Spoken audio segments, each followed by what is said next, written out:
Ladies and gentlemen, welcome. We are now live. This is episode 40 of Sundays with Craven, the live podcast we do every single week, where we do talk about the good old shiny silver, gold, precious metals, stacking, money, wealth, food, tattoos, knickknacks, you name it. And we've probably covered it. I cannot wait for this episode this evening. It's going to be a lot of fun. As you can see by the title, we, of course, are going to talk about silver and gold. We're also going to talk about money, the collapse of money, and more importantly, real value. What is real value? Has your opinion on value changed over time? We're going to be having a deep dive into just that. And as you can probably see, I am going to be joined live in a few minutes by my good friend, Andy, Creative Precious Metals, and we're going to talk through it all. Don't forget, if you're new to the show, we do have a live Q&A in the later section of the podcast. So please do, as we're going through, make sure you put your questions in, but there is a designated spot for that at that point, and we welcome any questions. It's always good fun. So before we do get on with the show and bring in the special guest, I'm going to do what I always do and say hello and a very warm welcome and a thank you to everyone who is tuned in from the very beginning. Let's go to the top and give credit where it's due. First comment on this evening goes to no other, jumping into silver. Thank you Thank you so much, mate. You were first this evening, closely followed by Joker's Wild. Thank you so much for being here. Crispy shiny things in third. Love the content you're putting out on your channel. Keep it going, mate. And thank you for being here. 4006, good to see you. Jack Stack 64, thank you for being here, mate. Who else we got? Oi, oi, that would be East End Dave. Brits and subs, thanks for being here, mate. I hope you're doing okay. Miss Stacking with Craven, my better half. Always here, always supporting. Thank you so much. Benson's Collectibles, who says, evening all in the chat, Craven brother, and love you. Benson, I'm not going to explain that to everyone, but I love you too, okay? Got to share the love here, guys. That's what Sunday is all about. Who else have we got? Who's joined us? Jamie Frost, the man from Japan. What time is it for you today? Is it midnight? Is it 1 a.m.? Either way, good to see you, mate, as always. Thank you for being here, Jamie. So, what else have we got here? Don't want to miss anyone. There's lots of comments. I love to see the chat active, guys. I really, really do. Michael Will, good to see you, mate. Thank you for being here. One of the best names in the whole stacking community, in my humble opinion. I'm bringing silver back is in the house. Thank you for being here, mate. A channel member as well. So thank you so much. Kalilo is here, who says, let's bring it up on screen. Let's go. So, yeah, we certainly are. We're in for a good one tonight. I promise you that, guys. I really do.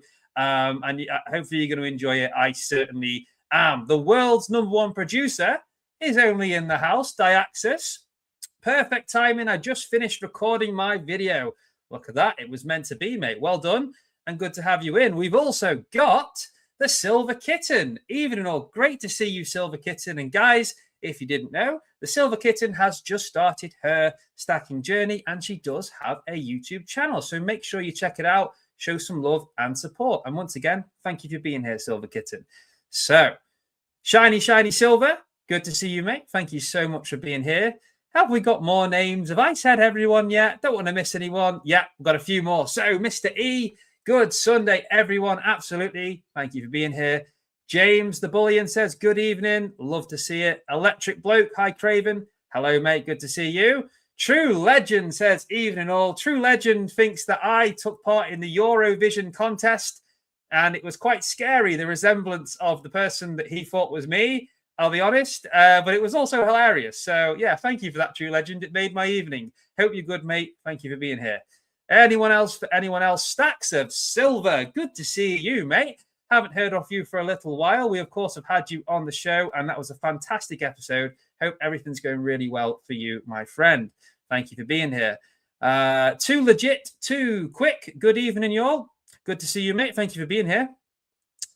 Last few, and then we're going to move to the start of the show. What have we got? Here's something purple and shiny. And here we go, guys. Mr. E is feeling generous. Thank you so much. What's this here? So, Mr. E has gifted 5 Stacking with Craven memberships. Goodness me, what a start. Thank you, Mr. E. I wasn't expecting that. That's really, really kind. I can't see who's got them. So to the 5 people that have just received a membership for free to Craven's Crackers Club, congratulations. And a massive thank you to Mr. E.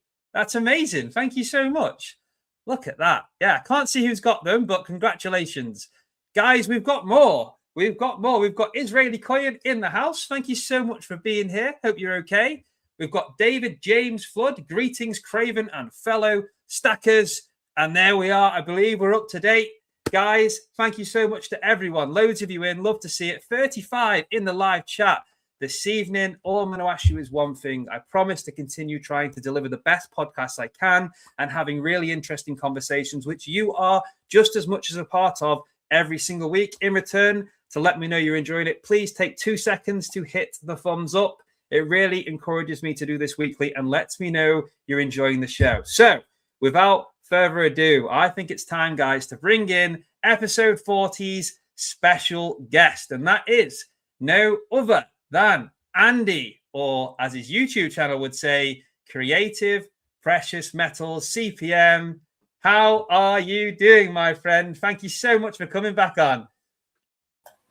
Oh, mate, what an intro that was. Crikey. Did you like it? I was quite happy just listening to that, really, to be honest with you. That was really cool. And it seems like you've got a lot of people in tonight. So that's really cool for you and your channel. And I believe this is number 40, dude. So congratulations. That's gone quick. And it's crazy, right? I mean, 40, guys, 40 episodes. Where's the time gone from where this began? And I think I worked out, Andy, I think you've been on this show either 4 or 5 times. So on average, 1 in every 8. And there is always a good turnout. So it's good to see. And you still need Grandad to come back. I did. Yeah, I still need Grandad to come back, guys. What do you think? Maybe drop a comment. Let Grandad know that we always love to hear his thoughts, his wisdom, and what he's got to say. It's always a pleasure, Andy, having you on this show. And this evening, I can't wait to speak to you about a number of things. Who knows what rabbit holes we'll go down? We normally do go down some rabbit holes. And yeah, we're going to talk about value, money, silver and gold, lots of interesting things. I look forward to hearing what you've got to say. However, as we said, you've been on the show a few times now, so you understand the sort of format of the show, and we don't go straight into it. And you guys know where I'm going with this in the audience. We start with a question from last week's special guest. Now, if you were here last week, you would have seen I had Diaxis, the world's #1 producer, on the show. And he left a brilliant question for C.P.M. So, are you ready for your first question of this evening's interrogation? I'll tell you what, dude. I'm just going to have a drink first. Yeah. Well, I'll have drinks to that too. I am just on Coke. Cheers to everybody. Happy Sunday, cheers, everybody. Guys. And let me know, guys, as well, if my audio is potentially a little bit clearer than normal this evening. The reason I ask is because I pulled out an old microphone I used to have from years ago, which is this thing here. It's just like an old microphone. So if this is clearer than normal, which is just the microphone built into the laptop, please do let me know. Your feedback is really appreciated, and I want the audio quality to be as high as it possibly can. So do let me know. I'll check up on the chat shortly. So, Andy, this question from Diaxis, I am going to cheat and read it from my phone. It's a bit longer, so I want to read it word for word. So, Diaxis's question for Andy is, if you could have any mentor, either for you now or for you at a certain point in your life, who would you pick and why? And just some extra info. It can be anyone from history. So you can pick a mentor who is alive currently or someone that's dead. It doesn't have to be financial. You could pick someone like Einstein, Nikola Tesla, Mozart, Picasso, or anyone. And Diaxis also says It could even be Bruce Lee if you wanted to get some Kung Fu Andy on the go. So there's your question, mate. Who would you pick, dead or alive, to be your mentor? And would you prefer a mentor now, or do you think there's an Andy at a certain stage in your life that could have done with a certain mentor? I did give you a heads up and said there's a deep question to start with, dude. And just so you know, guys, whilst Andy's thinking of an answer, he did not want to know what it was. So he's heard that just now. And now we're going to see what Andy's got to say. Great question, Diaxis, last week. Yeah, I wasn't expecting that, to be fair. Wow, what a really good question. Do I have to answer it now? I have written it down. Can I sort of come back to it, or are you going to put me on the spot? Now, I feel like being nice. The only thing with me and you is if I say, Andy, let's just crack on with the show and with the conversation, it could be an hour and a half before we get a chance to go back to this. Yeah, that's true. I think let's go with what your instinct is. I'm going to push you for an answer now because that just is the format of the show. And you kind of dug your own hole because you asked for it on the spot. So I'd like to know what your thoughts are. Okay, go on. Read me the question again.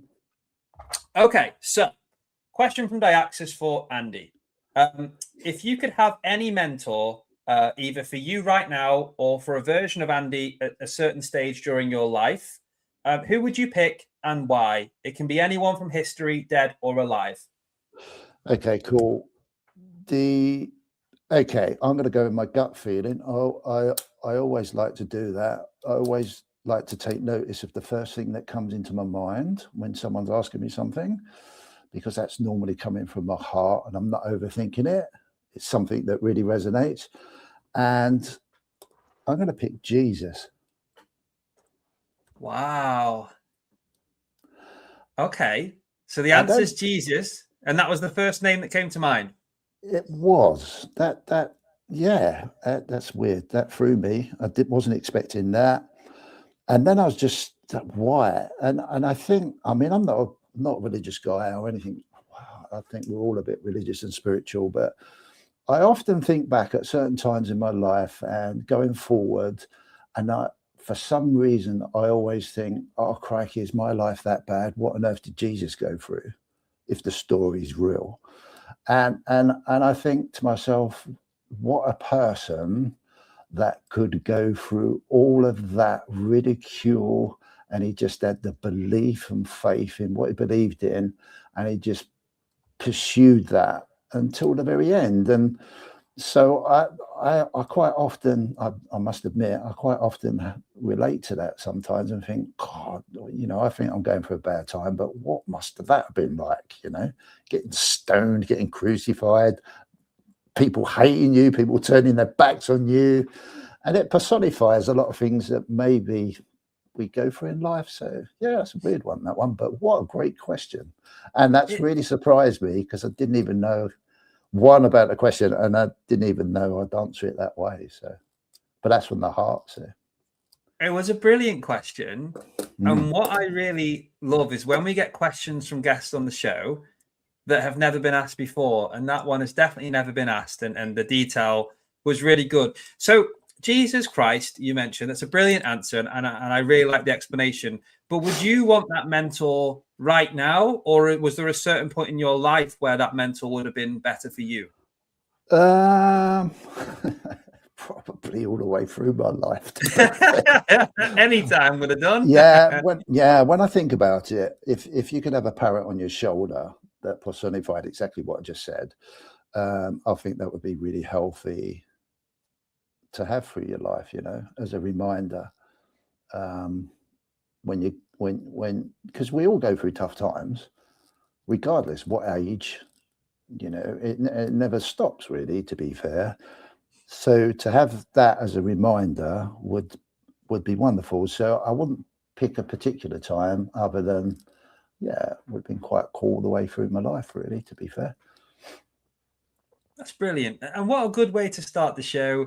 A difficult question. You have come up with a fantastic answer, and that makes total sense. But yeah, fair play for not wanting the heads up as well and just wanting to hear it off the cuff and just give your honest reaction and honest initial thoughts. So Yeah, fair play to you. Have a think as well, because of course, at the end of the show, I'm going to ask you for questions, or the people listening, questions with an S on the end for next week's guest or guests. There is going to be an announcement at the end of the show. So if you do stick around, you will be the first to know. So I want to start the conversation here tonight with you, Andy, and it's going to be a very open one. I want you to take this wherever you really want to go, because I'm really interested in sort of unlocking your thoughts on a number of things.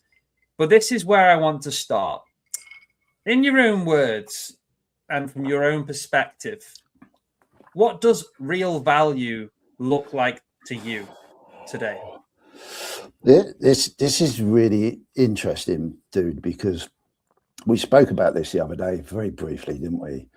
When we were saying, like, if I come on, what can we talk about? And you were saying, like, oh, what's been going through your mind lately? And one of the biggest things that probably through my stacking journey, most of my life, but more, it's come out more through my stacking journey, is how I see, you hear me talk about money and relationship with money and value. And I've probably over this last 12 months, I've really tried to work out what my relationship is with the word value, and then try to observe that in the wider community and in the wider picture of the world, the global side of what I can just observe myself.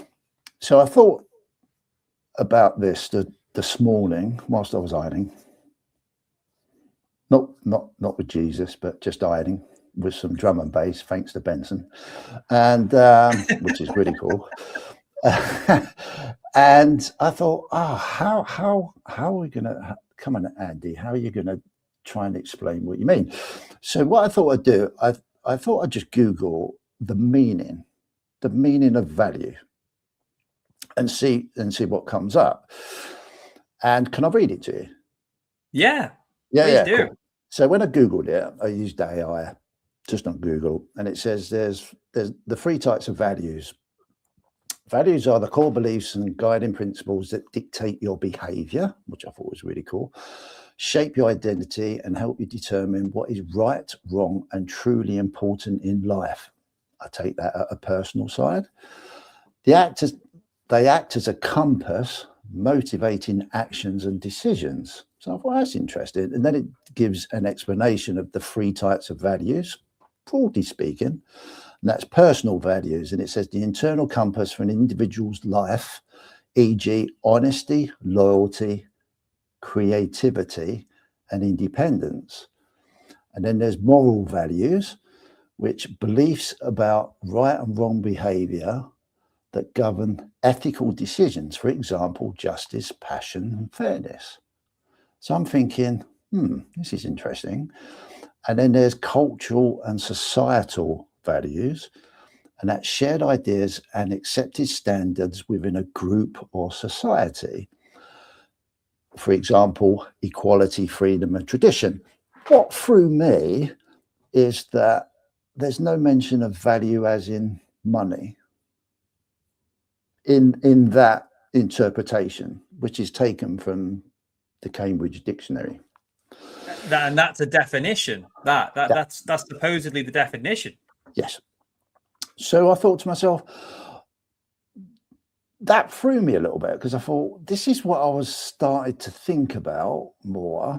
We as and I'm just as guilty whenever I'm over talking about or listening about money, value is always thrown at it. It's the value of money. It's the value when people say, "Oh, I've just bought a 1 ounce Britannia, silver Britannia, and it's valuable, or it's worth this because it's got a value of this." And I thought to myself, what about the deeper values outside of money? Why do we always associate, especially in this space, value as only being a money thing and what it's worth? There's a deep correlation to that, and that sort of probably over the last 12 months, I've been fighting around thinking, well, hold on a minute, if that's all as a rule, I'm not saying that's all, but as it appears, if that's what we're just looking at value as in today's world, what are we doing about the things I've just read? Have we lost that? Does that not have any value anymore? and so that's, yeah, it didn't worry me, but because it's my own, I see it in myself. I'm not criticizing anything. I just see it in myself.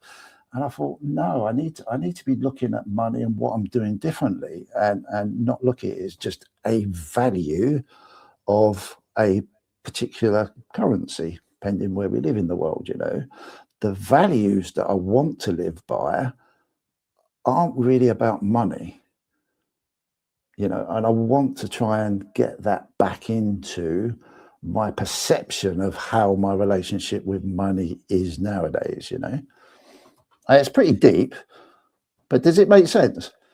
It does. And this is why I'm really interested in having this conversation with you this evening, because what's clear to me is when we talk about value, there is just so many layers to it, so many aspects that go into value. And the big thing here is, and what I do see, and where I'd like to take this, at least for a bit this evening, Andy, is how people's perception of value has potentially changed over time. How do you think people's relationship with money, if we tie that in to value and how they see things, has changed over, say, the last 20 or 30 years? Because it's quite clear to me, and based on the things you've said, a lot has changed. Yeah, for sure. I think we've become overly reliant on the whole, if you haven't got money, then you haven't got any worth. And there's another word that's used, self-worth. What's it worth? And there's this broad context that I've observed, especially, in myself, that I've lost that. Hold on, am I just looking at value, self-worth, worth, just as a relationship with my money? And does that make me almost start to get reliant and addictive to a certain way of living? And does that mean that I'm restricting myself from understanding and learning that the real value is things outside of that maybe are being lost? And I see that almost destroying society nowadays. That's how I feel, and that's how it looks. And because I judge myself on it, I see how easy it is to just. I remember when I first, got into stacking, I used to get, my silver coins out and my gold pieces, and just go like, oh, what's it worth? What's it worth today? What's it worth today? Oh, pray it's gone up. It's gone up, But I wasn't really looking at it and thinking, what could this do for me?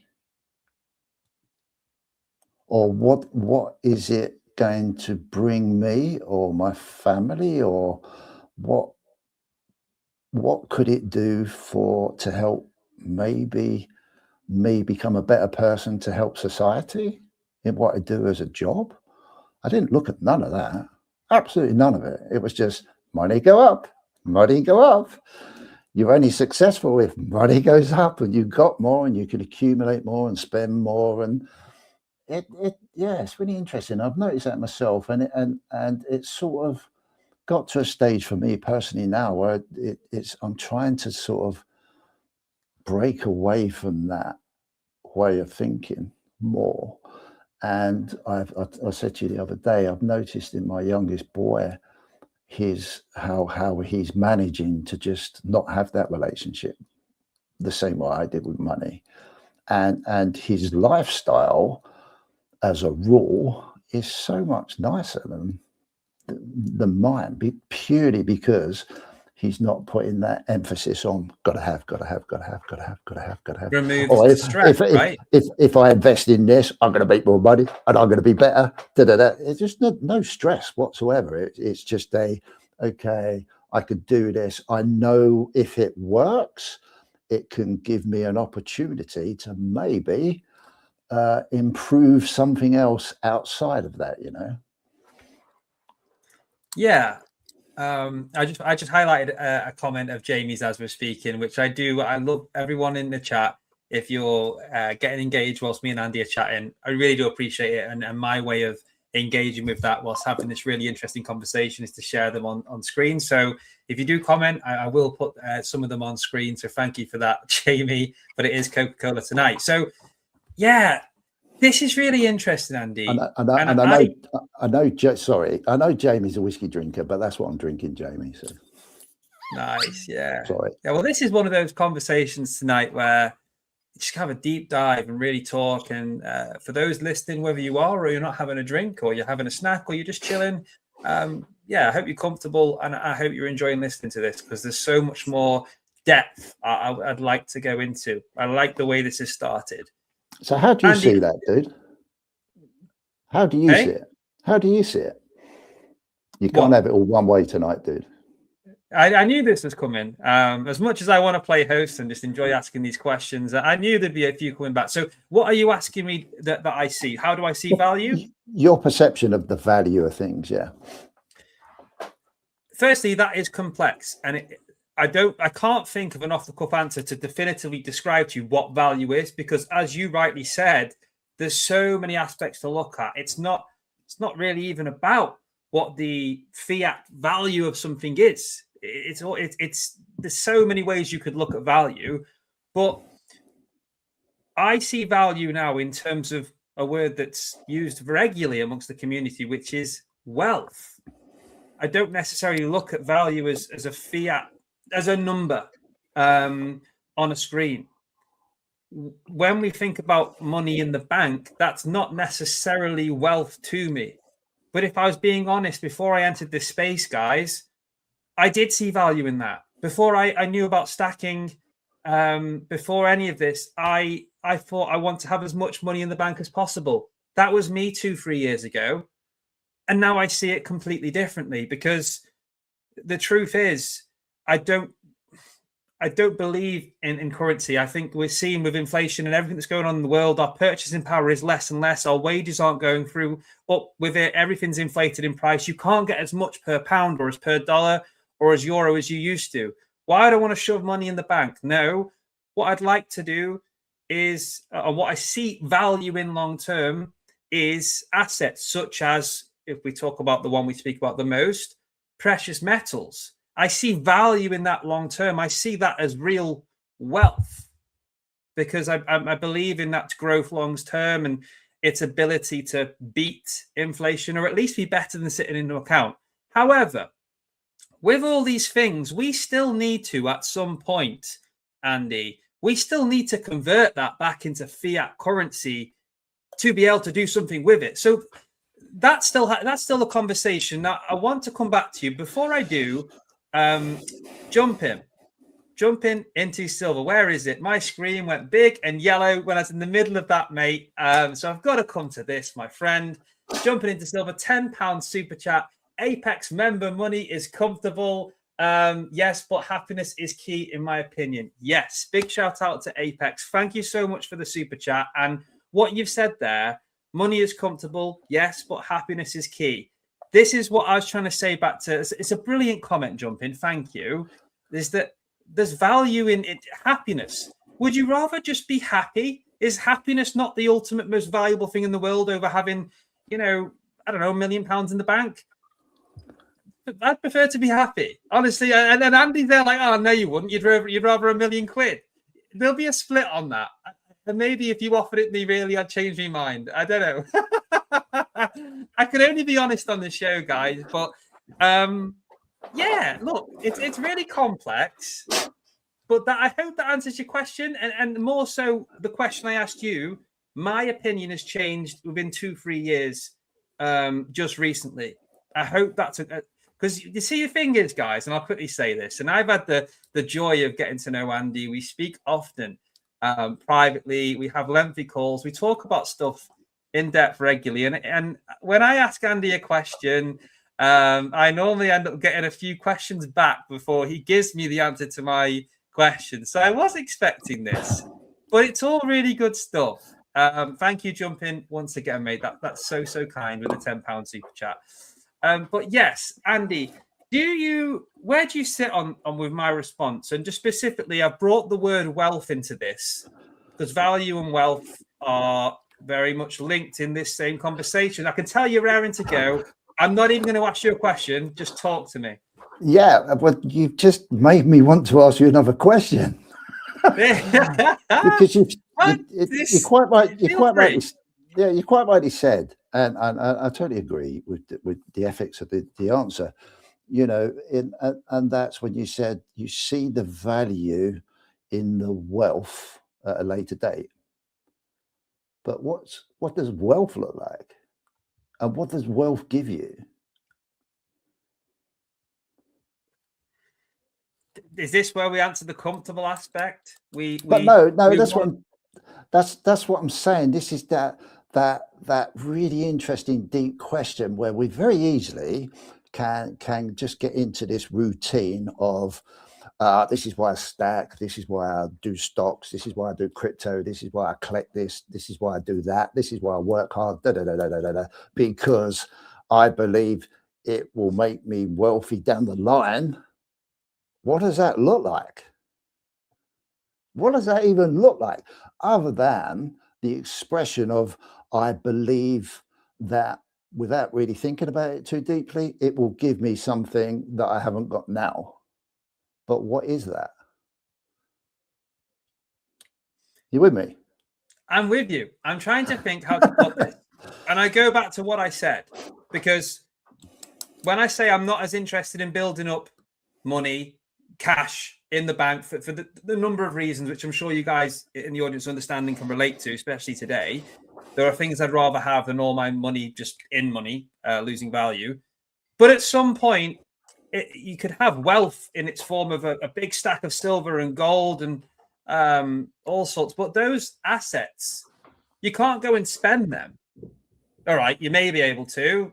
People say, well, they are technically legal tender. Have you ever actually gone and tried to spend them? And if you do, the face value is nowhere near what they're actually worth. So you're going to have to convert them back to fiat at some point to spend. So you're effectively putting this away in my head. Really simple here, Andy. You'll probably put this better, but I'm putting this money or converting fiat into precious metals, such as the whole stacking thing, for a long period of time because I believe it will do better. And then my definition of do better is money in the bank's losing to inflation. These will at least maintain the purchasing power that I've got, and it's a savings account, or it might actually beat it. And if we time things right, these volatile markets, you can do a little bit better as well. And if you go into the loophole of trading your silver up to gold and vice versa, when the GSR is in your favor, great. Some people do great with that. Loads of options. But you're effectively setting yourself up. And I think how that looks like, to answer your question, depends on your individual goals. Is that just so you're comfortable? Is that because you want to buy something? I don't know. I still link this back to, and I think this more now than ever. Let me know if you disagree. Guys in the chat, let me know if you disagree. It's one big savings account.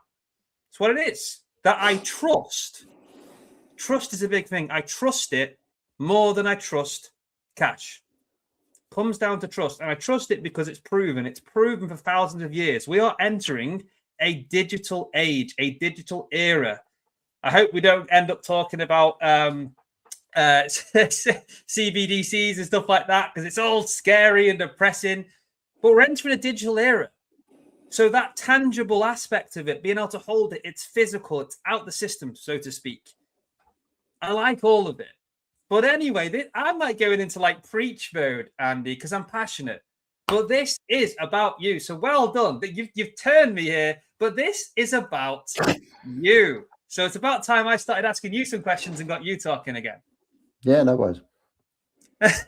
So it's really cool just to have that feed off of each other, to go into that critical thinking type.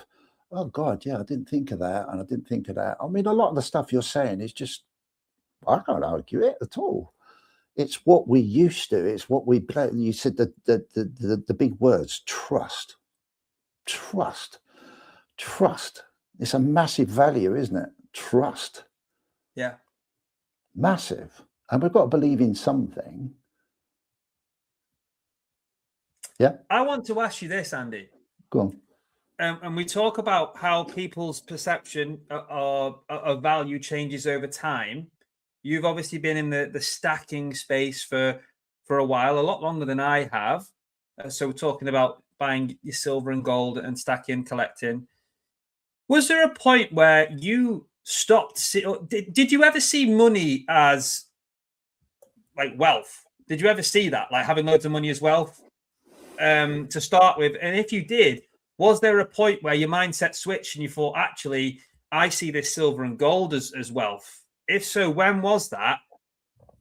And what caused that change for you? Oh, God. I've always, like pre all my stacking, pre all my investing times, I think I've mentioned it before. You know, I've always seen like go out, work, exchange my time and energy. You've heard me talk about it like that. I like to explain it that way because that's what you're doing. You're exchanging your time and energy for a service for someone to pay you, whether that's an employer or a customer if you're self-employed. So I've always done that. And always been led to believe that the more I do the right thing, work hard, do the pension thing, do this, do that, all the stuff that I've been brought up with, then you don't have to worry about your future. You know, everything will be fine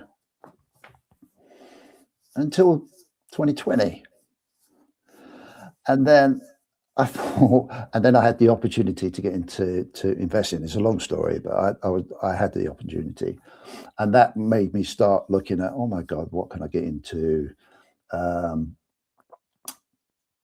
think silver, gold, Bitcoin was all around the same sort of time scale, really. And I just thought, oh God, down the rabbit hole I went, looking at, all the videos, all the information, all that. Oh God, I've got a chance to make more money outside of what I've been used to in life. You know, not understanding anything. And I went down a rabbit hole, and it's just been a learning curve ever since. But getting back to your question, I think with everything that happened last year, being in the Bitcoin space for 4 or 5 years now, watching the bigger picture of how the financial industry is so different to what I even thought existed.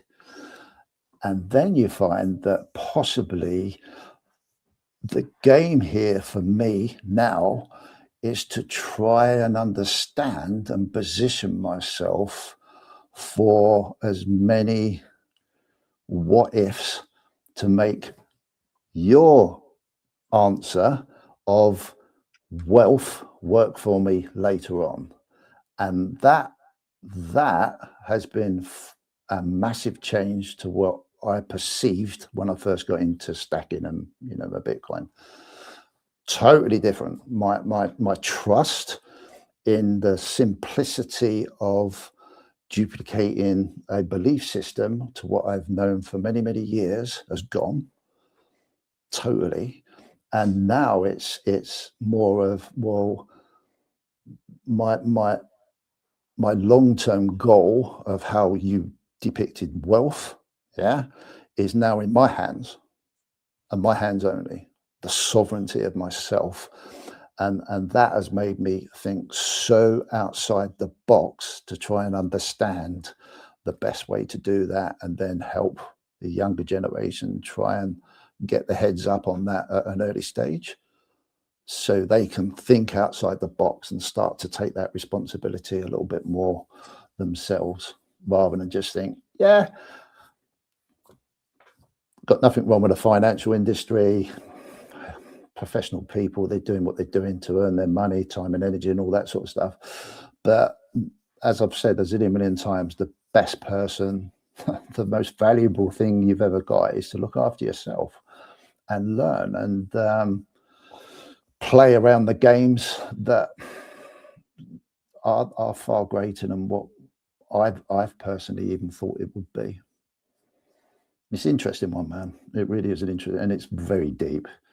But the basics is of all the conversation is we need to take responsibility of what we're doing and learn and put that time. It's so easy. It's like, oh, damn, that cost me £1. There we go. I just said sorry. Let me bring this up. No, so people can see. Guys, if you do not know, every single time Andy apologizes for just speaking, he has to put money in a jar. Has it been done? Yeah, I've just moved it from that pile to that pile. Brilliant. Amazing. We've got that, and I can bring that back shortly, but thank you. Well, I recognize it. So you've definitely made that effect, because I just pulled myself. I just went, sorry. Oh, shit. This cost me £1. There you go.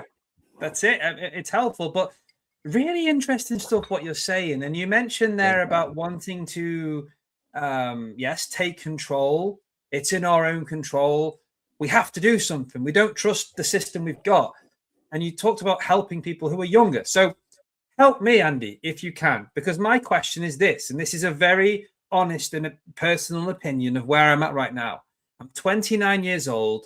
I believe the financial system, the economy we've got is broken beyond recovery. It's going to continue getting worse. And at some point soon, there will likely be a total reset.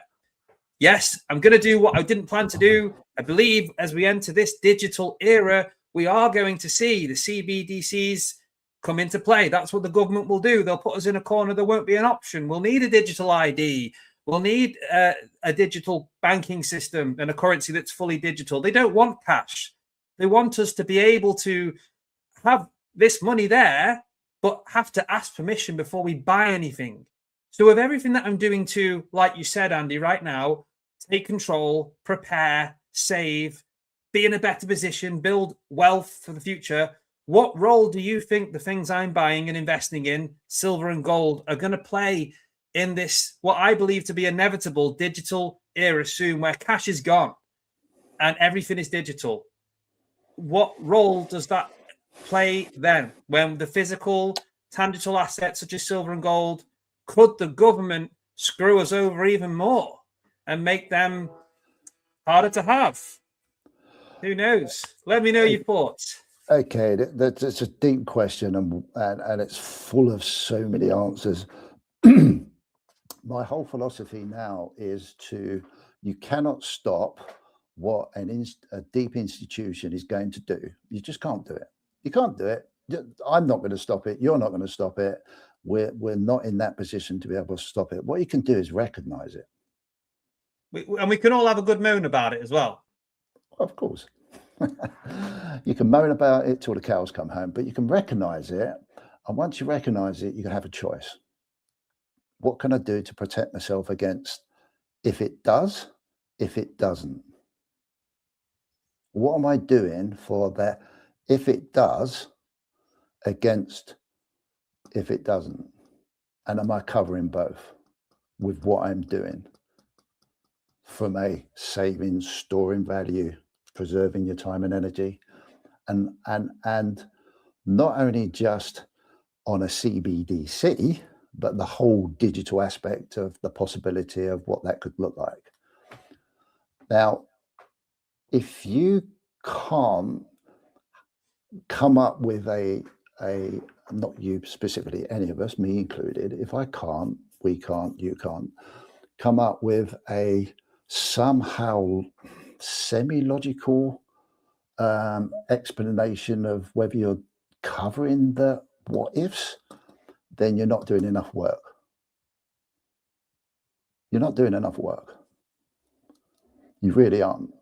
And one of the biggest things I would say to anyone new, and I can ask you, Craven, how much time do you put into your job now, the job that you do, that you exchange your time and energy for somebody else that they then pay you for that service? Roughly. Full time, so 37.5 hours a week. 37.5 hours a week. Dedicated. Yeah. can be a bit more, I presume, pending 37 to 40 hours, pending on demand. Yeah. Yeah. So then how much of that 37 to 40 hours outside of that would you spend on learning yourself? Hard to put a number on that. Okay. Because I learn stuff through conversation. It's not necessarily just come from me going out and researching, which I do. But I would say more than what I probably think, because what I do, and which I'm so lucky to have, is a lot of friends in this space, friends who I share ideas with, thoughts every day when things change in the world.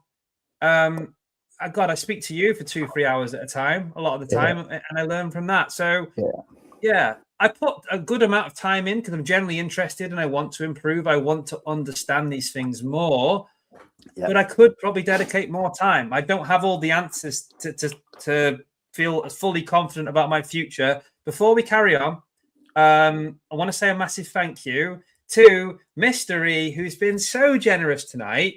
5 memberships donated and £2 super chat. Comment says, confidence in fiat has been intentionally broken, which would make perfect sense for what's around the corner and what they want to do. More power, more control. Like Andy said, CBDC's around the corner. Mr. E, I completely agree. Thank you so much for the super chat and everything tonight. Thank you. Yeah, and this is when I say it's scary. It's because I don't like the way it's going, but I'm also aware that despite not liking it, it's more of a when rather than if now, in my opinion. None of this is like advice, financial advice, guys. It's just a conversation.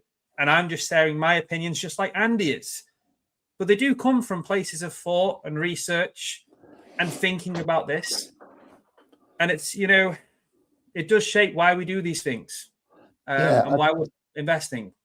Yeah, I think one of the biggest things I'll always try and get across is that it's very easy to go down the fear factor of all the possibility. It's interesting. It's pub talk, isn't it? We get together with your mates, or as a family do. You end up talking about politics and what. Oh, this is right. This is wrong. And you spend loads of time thinking about all that stuff. What I was trying to put across is if you could just dedicate that time into self-study in conversation, you don't have to go to college or anything like that. There's loads of information out there, and do it in any way that you're comfortable with. But if you'd spent as much time as what you do exchanging your time and energy, if you've got a job with someone, into yourself, then that will allow you to actually start to understand, I get this now. Over time, and it takes time. Bloody hell, I've been going for 4, 5, 6 years now, amalgamating it with experience of what I've seen over the years. And I'm not perfect, and I'm not saying I am perfect or anything like that. But I think, now is the best time to invest in yourself. So much so, more than ever, because as you've often heard me say, no one's going to come and knock at the door and just say, hey, Craven, this is what you need to do. Or Andy, this is how you do it. There's plenty of people that will go, oh, I'll sell you an idea. I'll give you if you pay for this, you'll be able to learn this or whatever. Yeah, there's plenty of people that will take your money off you, but there's so much. The internet is free. It's free, and you've got to navigate your way around all the noise, the bits and pieces. But every now and then things start to resonate with you, and you get that resonation. You think, oh, that makes sense. That makes logical sense. I can relate to that in my day-to-day life, And then, yeah. And then you go down the rabbit hole of CBDCs and get into that conversation, and to a degree, you can end up wasting more time on worry and fear. Whereas really you could be a little bit more productive and think, okay, no, this kind of makes sense. This could happen. What can I do if this happens? Is my silver any good? Is my gold going to be any good? Are my stocks and shares going to be any good? Is my crypto going to be any good? Is my house safe? Is my job safe? Da-di-da-di-da-di-da.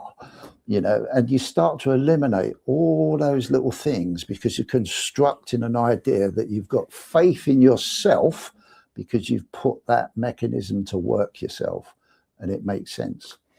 Doesn't mean to say you're right or wrong, but you start to eliminate those little risks and bits and pieces, you know. Which is why I don't just do, which is why I just don't do silver and gold. It's for me personally, it doesn't make sense. Doesn't mean I'm glad I've got it. Yeah. Wonderful. It's great. I've hedged a certain percentage of my time and energy just in case. Just in case. Because if that's worthless, I'm not saying it's going to be worthless, but I'm just saying in my head, because anything's possible, absolutely anything's possible, because I'm not controlling the system. But if it's worthless, what else have I done to counteract that? That's what I mean. And it takes time, man. It really takes time to work that out. If you can be bothered, some people just can't be bothered, which is fine. I'm not saying this is right or wrong, but when you ask the question, it makes total sense to me, mate. I think yes, over the last 12 months, in the start, you know, certainly the first 6 months of my stacking precious metals journey, I was guilty of putting all my eggs in one basket.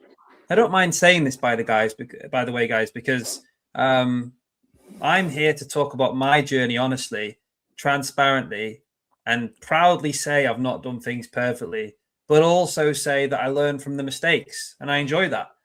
And if saying that publicly helps anyone else or makes them feel better about their own mistakes, great. I was just thinking, if I get loads of silver and gold, I'll do really well. And to be honest, if you look at the time span from when I started in April last year to now, I have done very well because I chose a good time, but it's not about that. It's long term. But I see even more now than ever that I do not want to put all my eggs in one basket. There are other things I want to invest in and put my fiat in. I certainly don't want it all sat in the bank. That's for sure. Now, Andy, we did this last week because my phone went ping. It went ping before, and I'm going to say this now, ladies and gentlemen. I have had a text from the one and only Gary at the Coin Exchange. He texted me live last week. He sent me a text this week. I haven't looked at it, but we're going to do the exact same as last week. I'm going to read it. Shall we read it, Andy, what he said? Yeah, of course. Because this is the conversation that I'm telling you. I'd love to meet Gary one day. Everyone really cool. wants to meet Gary. Look, the internet is crying out for Gary to make his debut on the show, and people need to go meet Gary. But for now, we'll have to settle for Gary's text. So, Gary, what did he put? Oh, guys, it's a long one. It's a long one. Are you ready for this? Okay, let's do this. So, and I mean this. This is a long one. Look, literally. Look, you ready for this? Okay, guys. So, Gary from the Coin Exchange says, the conversation tonight reminds me of a recent story relayed to me by a colleague. And although not connected directly to gold or silver, it shows where we currently are and the risks we are all potentially taking if we stack precious metals. Okay, talking about risk, this is very relevant. So, a guy receives a demand from the CSA, which is the Child Support Agency, for £20,000. As his children were both in their late 20s, he decided to ignore it, as it was obviously an error. Soon after, £20,000 was taken from his bank account by the CSA. He rang them in protest, pointing out their error, to which he was told, well, if it is an error, you'd need to take us to court and prove it. He subsequently did just that and it was proven in court to be an error, as he always insisted it was. But, and here's the twist, whilst he received his £20,000 back, he did not get his full court costs reimbursed, and as a consequence, ended up £6,000 out of pocket. I think you can see why that concerns me, and why stacking may well cost you more than you planned. Remember, the government is broke, and anything is on the table. Are you ready for that knock on the door when confiscation looms? You know, guys, most of the time when Gary texts me, I'm really excited. This is after I read it, or I'm buzzing, or it makes me want to buy something, or speak to him even more. Gary, that text just makes me really concerned. Go on, Andy. What are your thoughts? And guys in the chat, drop your thoughts on that. It just shows. The thing is, it's thinking outside the box. It's almost saying, it's saying what I'm saying. You know, we don't know. We have no idea. So, God, you know, I mean, I wouldn't have 20 grand, even if I had £20,000 in fiat currency sitting in my bank account, full stop. But that's not an excuse. You know, that it's a highlighted issue. And, you know, if this is one of the things I get a little bit sort of, I don't like showing lots of stuff. I don't like showing to the world your stuff. I mean, people say, oh, how many Bitcoin you got? Whatever. What's it got to do with anyone else, you know? Because you especially on online, you know, you're just telling the world what you've got. So you're introducing not only people to maybe come along and nick it off you somehow, but yeah, you're just advertising everything. So why give people the heads up, you know? It's interesting, but anything's possible, and I you know, I do believe we're going into some really interesting, painful times. And, you know, why wouldn't you cover yourself? Why wouldn't you cover yourself? Answer me this, and this comes from everything we've been talking about, what the chat's been saying throughout, which I really appreciate, guys. I love the activity in the chat. I really do. It's great to see you all engaging in this interesting chat tonight. And also, of course, the text from Gary. Thank you to you for sending in a text live. I appreciate that, for sharing your thoughts. Is there anything we can do? You said about covering yourself. Is there actually anything we can definitively do that's a bulletproof method to cover ourselves against this darker side of the government that we talk about regularly as if it's normal? Is there anything that we can do that's sort of, you know, that's foolproof, that can't be shafted? What, and the concept of someone coming along and taking your silver and gold? Not just based off that concept. Okay. No. Okay. I'm talking about, yes, there is that. That is a part of it. But then you talk about, you mentioned stocks. We're talking about the CBDCs, all these things, in my opinion. The reason I ask is it gives the government even more control. So, like I say, nothing's off grid then at that point. It's all under their management. So when we talk about value, wealth, all these things, preparing ourselves, I'm kind of asking, what do we do that beats all of that? Is there anything? No. Probably not. No, because I'm not making the decisions. I'm not making the global decisions of how I want to see global finance work. I'm not making it. I will never be it. I wasn't born into any of that type of family or elitism or anything, well beyond governments and everything else. I'm not there. All I can do is take a hedge against the possibility of what if it goes this way, what if it goes that way, how evil could a system be,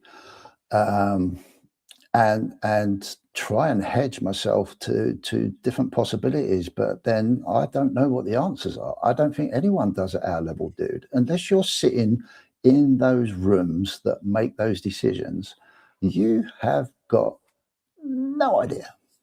Absolutely no idea. You really haven't. And it's all about just, well, I want to learn about this. I want to learn about that. That makes a bit of sense. This makes a bit of sense. I'm going to have a little bit in there, a little bit in there. Hopefully, bringing this word of faith and trust, we can have a bit of faith and trust in humanity, that we're not going to just totally destroy ourselves. You know, that's a big thing as well. You know, having that faith and trust that we aren't just going to self-destruct and just, you know, go back to the dark ages of the 14th century. I have a question. Yeah, go on, mate. So if a younger person like myself, or someone who, you know, feels really financially hopeless, and they come to you asking for some guidance, and this is bearing in mind all these things we speak about, which to some people who maybe have never even thought about it, not done any preparation, they're really struggling, but they want to start. From your point of view, if you were put in that position where somebody came to you asking for help, what sort of mindset do you think that they need to start building like real value, everything we spoke about, over time? Oh, dude, that's a real tough one, because it all depends on where that person is, really, to be fair. But I'm a firm believer, like granddad will kick in, dad will kick in, and it isn't about the money initially. It's about the person's well-being.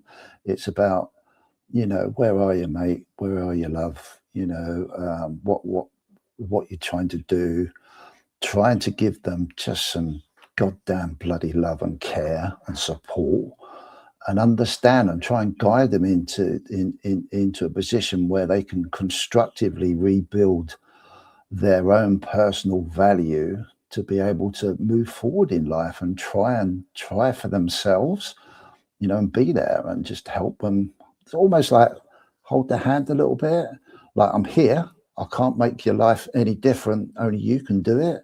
But I can hold your hand through the tough times and the good times if you want to.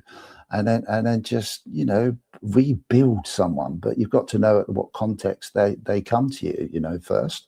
You've got to understand why they're coming to, why they're even asking that question. Why are you asking me? You know, what do you see? Some people might tell you, well, you seem successful. Well, little do you know, ain't that successful?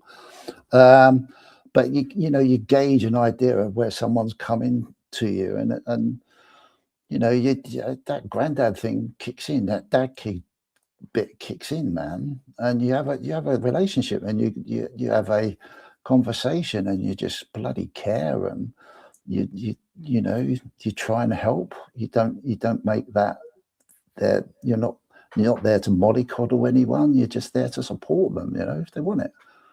Oh, what do you know, Grandad? What do you know, Grandad? As a wise random user once said to you, Andy, I'm loving this. I've got to take a second.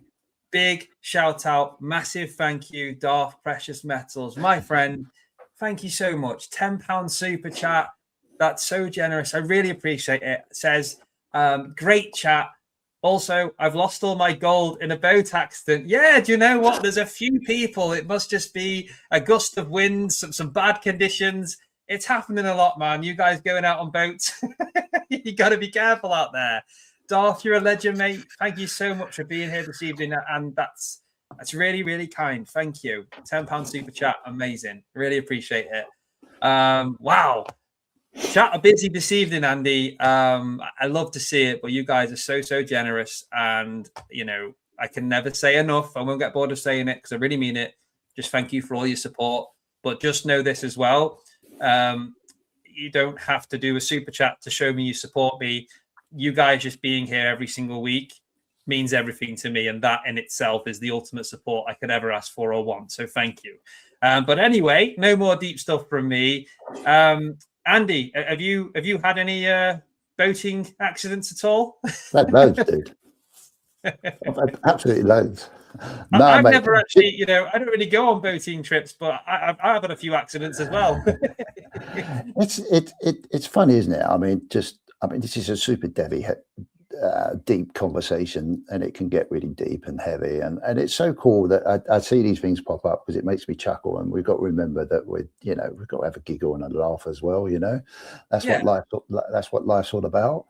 But getting back to what you're saying a little while ago, I think it's more and more people just want to know, what do I do? What's the best way forward? What can I do? And that's a great signal to me to just sit there and think, oh my God, we are so unsettled as society because people are just so lost, think they're doing the right thing. There's so much noise to try and navigate yourself through, but it's the same for all of us, It is the same, and there you go. It's an interesting thing. You look at Pokemon. Pokemon's another thing. Why is this mad craze on Pokemon? Which, we're going to talk about that soon. I'm sure, but it's trendy, but it's just it's another thing that people are pinning their hopes on. They're going to to make a bit of money, whatever money is to them, and it's took off. And it's this. If you look at the gambling, especially in the US, the gambling side of business in the US is massive now. People are just gambling because they've got nothing else. They've got nothing else. If you've got a chance of betting $20 on something and making a few thousand, that's why crypto went mad, because it's that, I can really make lots of money. But it's a sign of, we're getting desperate, man. We're getting really desperate. Yeah, and the longer this chat goes on, that you said you wanted to giggle, the chat's starting to spice up a little bit. I can see it, yeah. Which I love to see, guys. And don't forget, shortly, any questions that you've got, of course, remember Andy's a special guest, but if it's for either of us, we will do a live Q&A section, which I love every single week. But I wanted to stop there on Pokemon, even just for a very brief segment, because the conversation is going to get more attention soon, guys. I think now would be a good little time to make an announcement. I did, if you remember, I said at the start of the show I was going to make an announcement. Andy, you know what that is. I think now would be a fitting time. So, guys. Yeah, go for it. Sorry. Yeah, no, of course. With Pokemon, put it this way, guys. We have a fantastic, good old chinwag every single week on this show, and I love it. And Pokemon does come into the conversation more and more and more. It's crazy. I didn't realize just how big it is. Collectible side, fun side, investment side.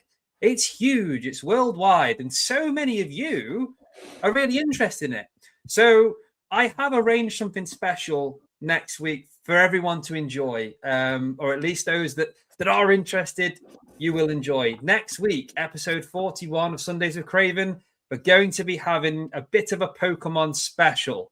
And to do that, it won't just be me, because I don't know loads about Pokemon, but I want to learn, and I'll have loads of questions. So joining me next week will be, of course, Andy. Once again, we'll have Benson joining us on the live panel, and we will also have Cobra Stacker. And let me tell you this, I don't want to reveal too much. We'll, of course, be talking. We'll have a conversation. There'll be questions. We'll have a laugh. And I hope you guys join us. But there will also be live pack openings, giveaways, and so much more. So you definitely don't want to miss it. I was going to announce this at the end of the show, but for 40 of you in right now, if you like Pokemon, next week is the one you really want to tune into. And I can't wait to do that with Andy, Cobra Stacker, and Benson. It's going to be really, really good. So there we have it. There's an announcement for you. And yeah, I'm excited, but I am someone who has never really been involved in any way in Pokemon. I've never owned a Pokemon card, set, anything.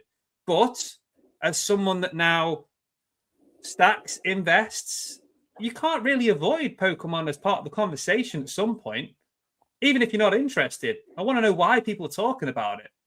So maybe we should leave the rest of that for next week, Andy. Or is there anything you'd like to add to that? No, mate, I'm really looking forward to the conversation because, like you, I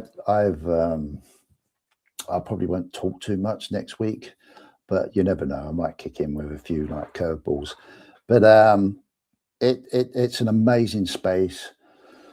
I've blasted myself into it, and it's really interesting. Getting back onto what I was talking about earlier, for me to understand it, my wife turned around and said to me the other day, "How much time are you putting into learning about Pokemon?" Yeah, well, there's my point.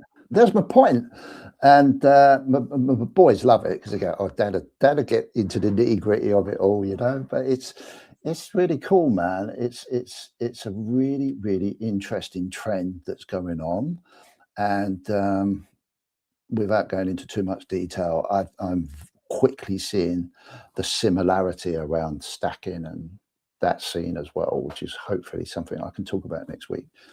Yes, and that's exactly what I wanted to pick up on because 4006 put a comment saying, "Is it just Pokemon or stacking too?" And this is the thing. I don't know anything about Pokemon. It's not going to be 100% Pokemon. It's going to be a Pokemon special as such. But I'm also really interested in the crossover here between, you know, stackers, collectors of precious metals, fine things, shiny things, investors, and Pokemon. This is, at the end of the day, for a lot of people now that I'm speaking to, are seeing this as an investment asset, and they are collecting them. Very similar to the habits we see with how we go about stacking. So I do want to bring that into the conversation, of course. There'll never be a Sundays of Craven where we don't talk about silver, gold, stacking precious metals. It's just that the core focus will be Pokemon, and we'll tie in everything else around it. And that's sort of how it's going to look like. So hopefully that sounds exciting to you. I'm personally really looking forward to it. It's a bit different.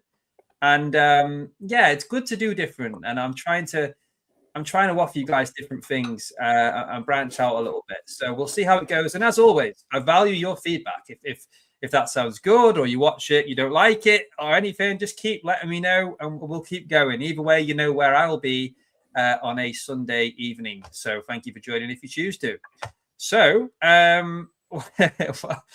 Darth has said, "Are we supposed to watch all 10,000 episodes as well?" What? What? 10,000 episodes of what?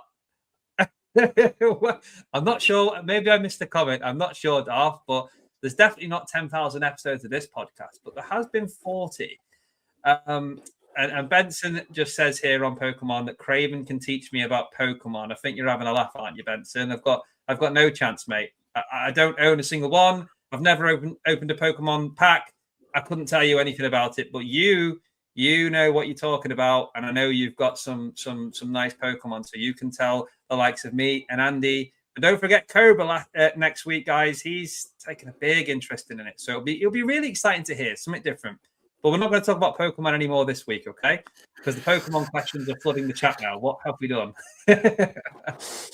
Save it for next week, guys. Honestly, yeah. But Andy, this is the point in the show, and you've already done it. But I'm going to give you another chance now.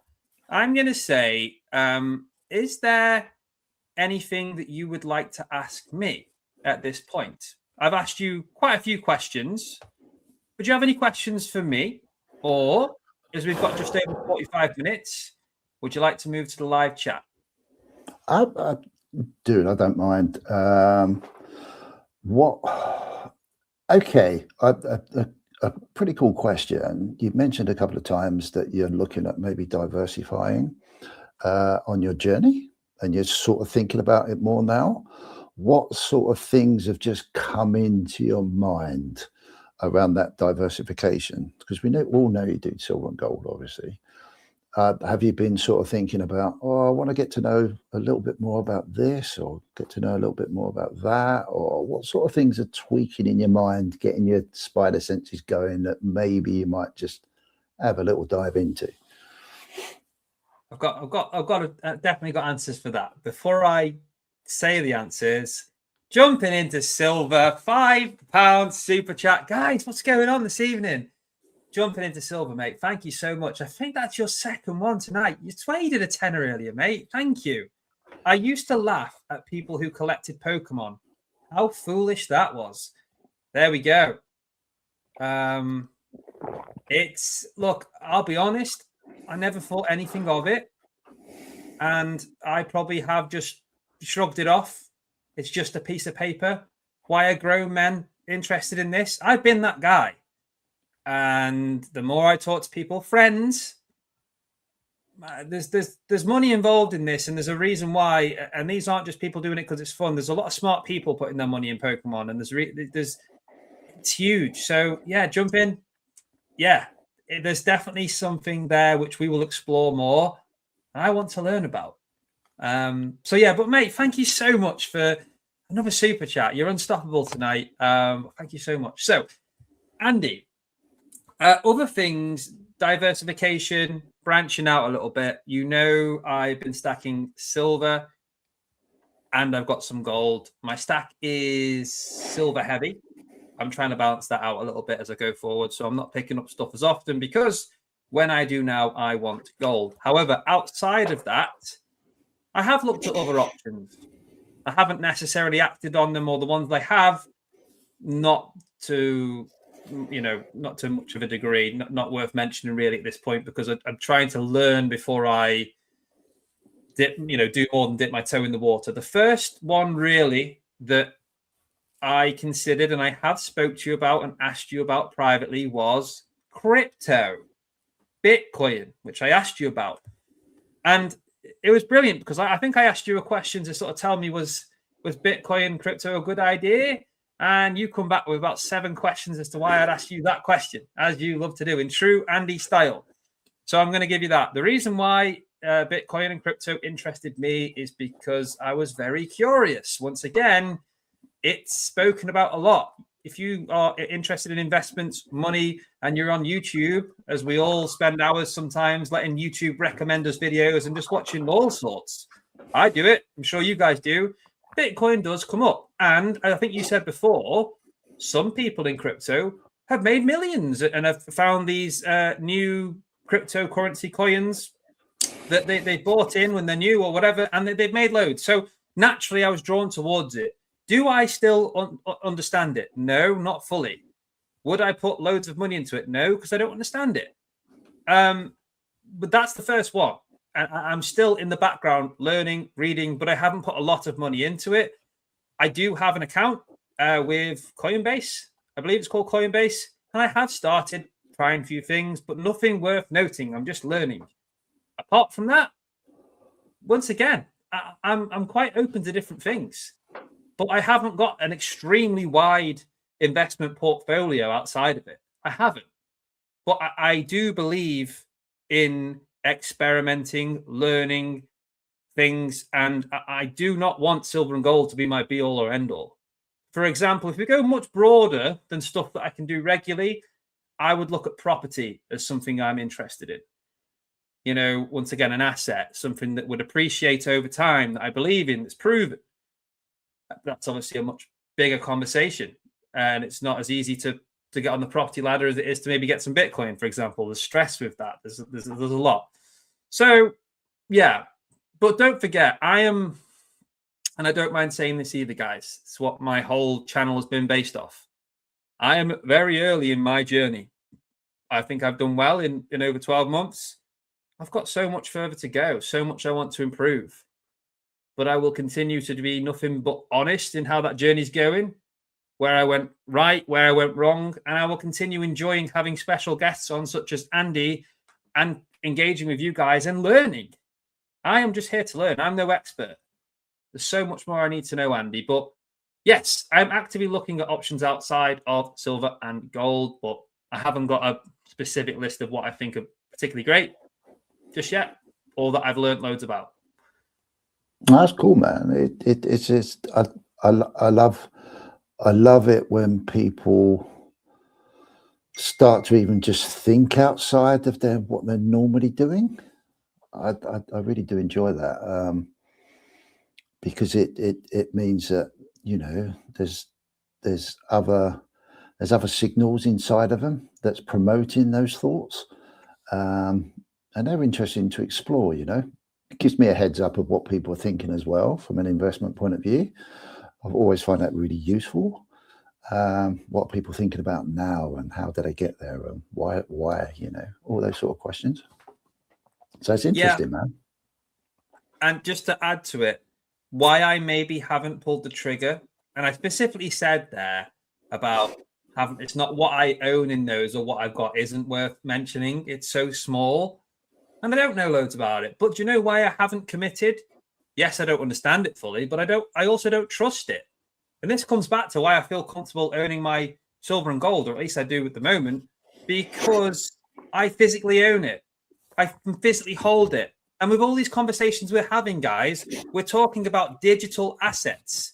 We're talking about things that are on a screen. And I'm struggling with that. If I wanted to put a substantial amount of money into it, effectively, when I do that, apart from maybe a contract that we sign that says they look after it, but it is ours, we'll get something back, they promise. It's not necessarily 100% trustworthy. Whereas if I've got silver and gold or whatever else here, and it's my responsibility to look after, and things are in place, the options out there to look after your high value items, whether you have a vault, whether you have a deposit box, whatever. But that's on you. There are things you can do to best protect them. I feel better with that. So that's why I'm where I'm at and why I'm taking my time. But another super chat has come through. Goodness me. We're having repeat offenders tonight, ladies and gentlemen. Darth, Precious Metals. Let's get this up on screen. Who says £5 super chat? By the end of 2030, everyone should have a node, an NODE. Please just look into it. A node. Andy, what's a node? Do you know what a node is? It's a he's I know what he's doing. He's referring to a Bitcoin on the Bitcoin network. There's a series of what they call nodes, and you can look at it as a junction that somebody, you, me, could be anybody that wants to set up this node that basically becomes part of the network, and they're there to authenticate transactions on the blockchain. So it's completely outside of everything. It's just on there, and you run that node to protect the network, to protect the transactions. I mean, it's a bigger picture than that, dude. I'm trying to just do it basically. Look at it as though if you had if you set up a system and there was 10 people and you all had a string in between those 10 people, and each one of those people would be a node in that network of 10. Okay. And then if number one person wanted to send a transaction to number 10 person, then the rest of the nodes would confirm, through that network that it's legit and it's happened, and it goes, and then it gets marked up as being legit, and it goes on the ledger, and bang, the transaction's validified. So that's what a node is. A node can be anything, really. It can be a person, it can be an institution, it can be a network, but that's what he means. Thank you. I didn't know. And thank you, Darth, once again. £5 super chat. Thank you, mate. I really do learn so much every single week through conversation, through comments. I certainly didn't know what a node was. It's really interesting and so relevant as well to what we've just been talking about. Yeah, it's part of a network. It is just not relevant to Bitcoin. It can be relevant to anything. Yeah. Jokers says digital assets are a pathway to the dark side, 100%. And this is what I mean. I know people will have different opinions on this, but my reluctancy to go heavy on digital is based off of lack of trust. So I understand what you mean when you say pathway to the dark side. I'm not saying they're all bad, but there's a conversation there, and there's a debate to be had. People have different opinions, and that's fine. That's what we're here for. To me, I don't even know what that means. What means? Digital assets have a pathway to the dark side. What digital assets? Of all of them? That's a good question. I don't know. It's our fiat Well, currency maybe is a digital asset, isn't it? So yeah, it could be anything. It could be absolutely anything. government So nodes. it'd be kind of cool if someone said like this. Oh, government nodes. Yeah. Is that what you mean? Yeah. Yeah. Yeah, exactly. There you go. Government can be a node because they're an interface between this and that. Well, what I'm certainly getting this evening more than ever, guys, is there's a real idea of how much people trust the government right now. I'm not going to beat around the bush. It's just what I'm gathering, and it's not. It doesn't look very good, and I can relate to a lot of the things that are being said. And this is a place to share opinions. We all keep it respectful. But I really appreciate all of you having your say and getting involved in the conversation, because I tried to explain this to Andy. I think the interest that I've got and the journey I'm on remain the same. We talk about the same things pretty much every week, but stuff in the world change around us. That conversation we keep having every week is evolving based on what's going on around us. And that's really what this is. So the insights from you guys, the opinions, stuff happening in the world, and this conversation really helps me more than anything with just what I'm doing, understanding things more, and hopefully it helps you. But yeah, I love it when you guys share your opinions and we can talk about it. That's the main thing. So whether you agree or disagree, what I'm trying to say is I welcome your thoughts. Just keep it respectful, which you do. So I think, Andy, we're 1.5 hours in now. I can't believe where the time has gone. Are you ready for the official interrogation? If there is one. Yeah. Bullion on a Budget says, "Amen, brother." Yeah, thank you, mate. That's what I'm trying to do here. That's what it is, and it's why I say this conversation every week is just as much about me and the special guest as it is about you getting involved. So thank you for doing so every single week. I'm going to see if I can get something up on the screen. Where is it?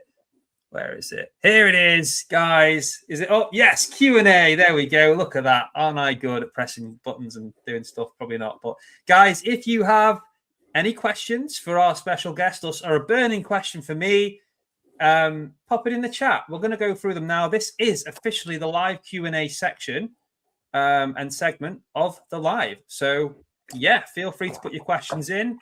Anything you want us to talk about. There are no limits. Go on, Andy. What have you got? I was just going to say, Bullion on a Budget is just what a brilliant bloody name. Yeah, love it. Bullion on a Budget. Absolutely love it. There's some great names in our community. Like I say, the other one, I'm bringing silver back. I love that. Bullion on a Budget. Bada. Just, and I'm just reading three that right at the bottom here. If I go up, there's so many great names. So cool. Right. I'll start putting the questions up. Don't forget, guys, there is a giveaway before the end this evening. I will show you briefly what's in there, and we'll do that before the show wraps up. But as for now, we are on the live Q&A section. Please do put your questions in for Andy, and if it's for me as well, both, whatever, we'll try and cover as many of them as we can. First question appears to be for me, Andy. Silver Serpents, thank you, mate, says, Craven, do you have any fractional Britannias? Yes, I do. I think I don't have many. I have a few of the 1/10 ounces, some of which have been gifted to me. And I do have a 1/4 ounce silver Britannia as well. I don't have many of the fractional silver, but I know somebody that does. What would you like to answer that question as well, Andy, mate? Because I think it's definitely relevant for you and what you're doing on your channel. The question wasn't for me.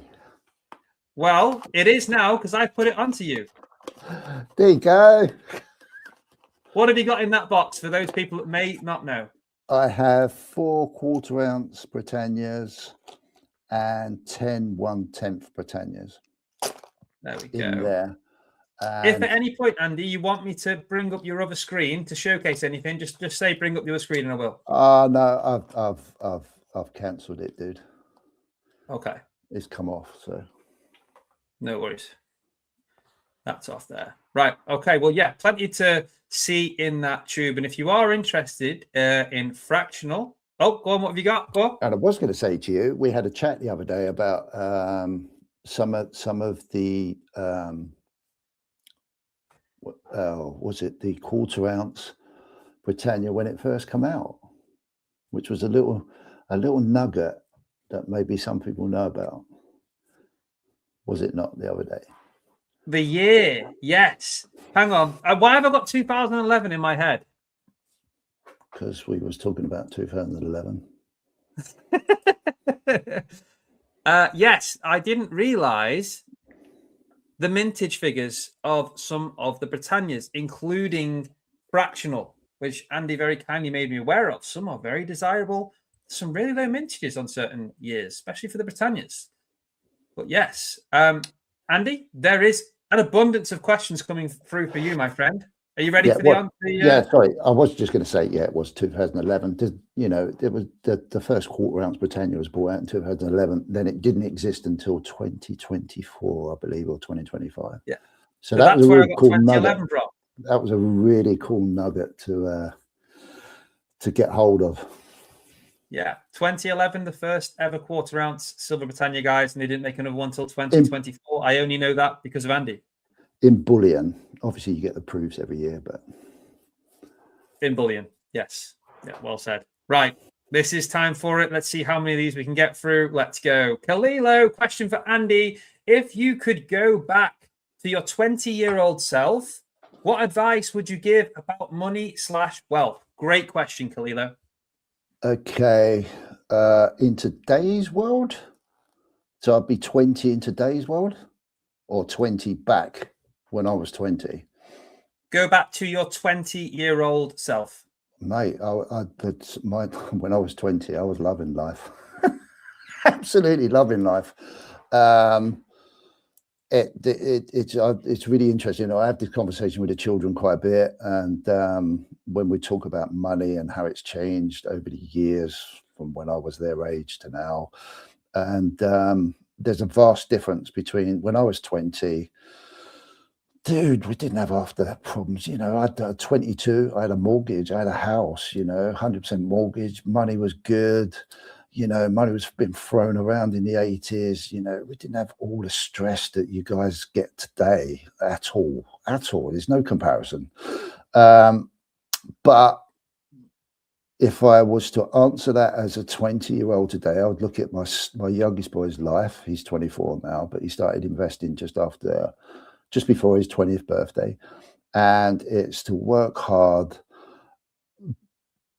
try and find someone that you can trust and hold your hand with, and trust in them supporting you with good answers to your questions, and look at every possibility of trying to diverse your time and energy to try and protect yourself the best way possible going forward. There's tons of opportunity out there. I'm saying that because I see it through my son's portfolio, what he does. But it means that like anything in life, you've got to work it. You've got to understand it. You've got to surround yourself with the right people. If that's what you want to do, I'm not saying you've got to do that, but if that's what you want to do, then you've got to invest in yourself wholeheartedly, and at the same time still enjoy yourself at 20. That's just as important. You've got time is your greatest asset. As long as you look after yourself and you're fortunate and you're healthy, you have time. So you utilize your time the best way possible by investing in yourself, and that's a multiple amount of things. So that's what I would do if I was 20 today with the knowledge I've got. I was really enjoying listening to you speak there, and in the background I was trying to get the music I've got to put on in the background while you were speaking. It's like motivational stuff. Maybe if we get another question like that, I'll stick it on. I did it to Diaxis once, and it was quite a good moment for some of these questions. But yeah, really well answered. And I think it is also fair to say that when people are young, also remember having fun as well and enjoying your life. These conversations we talk about are important things, and they're more about what we're doing now and how it affects and prepares us for the future, which I'm learning more and more about, and I love. I'm just generally interested. But also, have fun, and as I've said before, spend quality time with your family. Time, like you said, Andy, is how did you word it? What did you say about time before specifically? I like the way you worded it. Your time is the most valuable asset if you're young. It's the most valuable asset because you have time. As you get older, then your time is running out, But that's not to say that you can't do anything that you want to do at any time in your life. But it does get a little bit harder as you get older because you haven't got time to work for you, and it's understanding how time can work for you as well. I think I'd love to be 20 today. I really would, with the knowledge that I've got. I would just absolutely love it. But I'm seeing that I can get excited about it because that's what I'm doing with my children, and I'm seeing that effect and the efforts from it. So, just really quickly on that, cool, the first question I asked you this evening was, in your own words, basically, what is real value? It's the first question I asked you to open up this evening's conversation. And hearing you talk there about time, it would have been a really good answer. Real value is time and how you use it. Well, it's deep down, mate, because you can sit there and just say, yes, I've got this policy. I am stacking my gold and silver, but I'm in it for the long term. What's the long term if you're unlucky enough to be crippled tomorrow, or you lose your life tomorrow, or something really bad happens, you lose your job, it's how you utilize your time, and it's how you invest in yourself, and can you try and look after yourself, and I know people are in different situations, but there's mechanisms out there to support people, and I think we should be doing especially us older guys, should be doing what we can do, if you want to. You don't have to, but we should be doing what we can do to support our communities and, people that need it, But it's just support, man. It's just support. Nothing more. I fully agree. And I think that's a great message to put out there. So thank you for that, Andy. Well answered, as always, from you. Next question I've got is from Bada, who says, Andy, what are you sipping? And do you think it's a good idea to invest in whiskey? I am sipping. Oh, I haven't got the mirror effect. It's called I call it Aberlour. Some people shout at the screen and go, it's Aberlour or Aberlour or whatever, but it's Aberlour to me. It's just a 12-year-old Scotch whiskey. The interesting thing about this, I'm a bit of a whiskey guy. The interesting thing about this, Waitrose do some absolutely stunning deals on their whiskies, on quite good branded stuff. And when I bought these bottles, they were £29 as a deal. They're back up to 47. I saw today, 47 quid. So if you like your whiskey, go into Waitrose every now and then, because they do deals. And I've since found out that a lot of the distilleries, they just batch make all of their bottles every year. And obviously they don't just stop bottling because of the next batch, and they get an excess. So to get rid of that excess, they reduce the prices. Top tip. Wait for that. Look out for them. And yes, I don't invest in whiskey, although that's a bit of a lie, because I do have a tendency to try and think I know about whiskey, and that's another side little thing that I'm just playing with. It's important to have a play and have a hobby, and be a bit crazy sometimes, if you can. But I'm not a heavy invested in barrels and all that sort of stuff. I just enjoy it, I just enjoy it, and the boys enjoy it as well. So it's something we can do together as a family, the boys. So it's really cool. That's really nice to have that to do, and I like these questions as well. I know you do like your whiskey. So the next one from Mr. E. What's your little tipple, Andy, of preference? So what's your little tipple of preference, Andy? I think that is. I'm a sucker for Guinness. Guinness. I love a pint of Guinness. I haven't got a preference. It's more mood, which I think drink can be. It's moody. On a hot day, there's nothing. You can't beat a nice cold lager in my eyes. When I'm being social, if the boys are here or whatever we're doing, then yeah, the whiskey comes out, and yeah, that's good fun. If we're just not going too heavy on the branded stuff, it's Jack Daniels and Coke. Really mad on that. If we've really been silly as a family and having a family get together, we can all have a good laugh with that sort of thing. Yeah, and other than that, it's Aberlour. My go-to Alberfeldy is another brand I quite like. And that's they're my go-to really. But it's all mood, isn't it? I like a gin and tonic. I love a Bombay Sapphire gin and tonic. You know, I can find that refreshing as well. But then I like zero alcohol Guinness. You know, it's just such a mood thing. I try not to be an alcoholic, but it sounds to me like you've got a nice variety in how you invest your money and a nice variety in your taste of alcoholic beverages. So yeah, interesting question. I enjoyed hearing that. I want to say a quick shout out and hello to McDonald Bullion. Josh, thank you for joining, mate, who says, hi, Craven, Andy, and everyone. Great to see you as always, mate. Thanks for tuning in.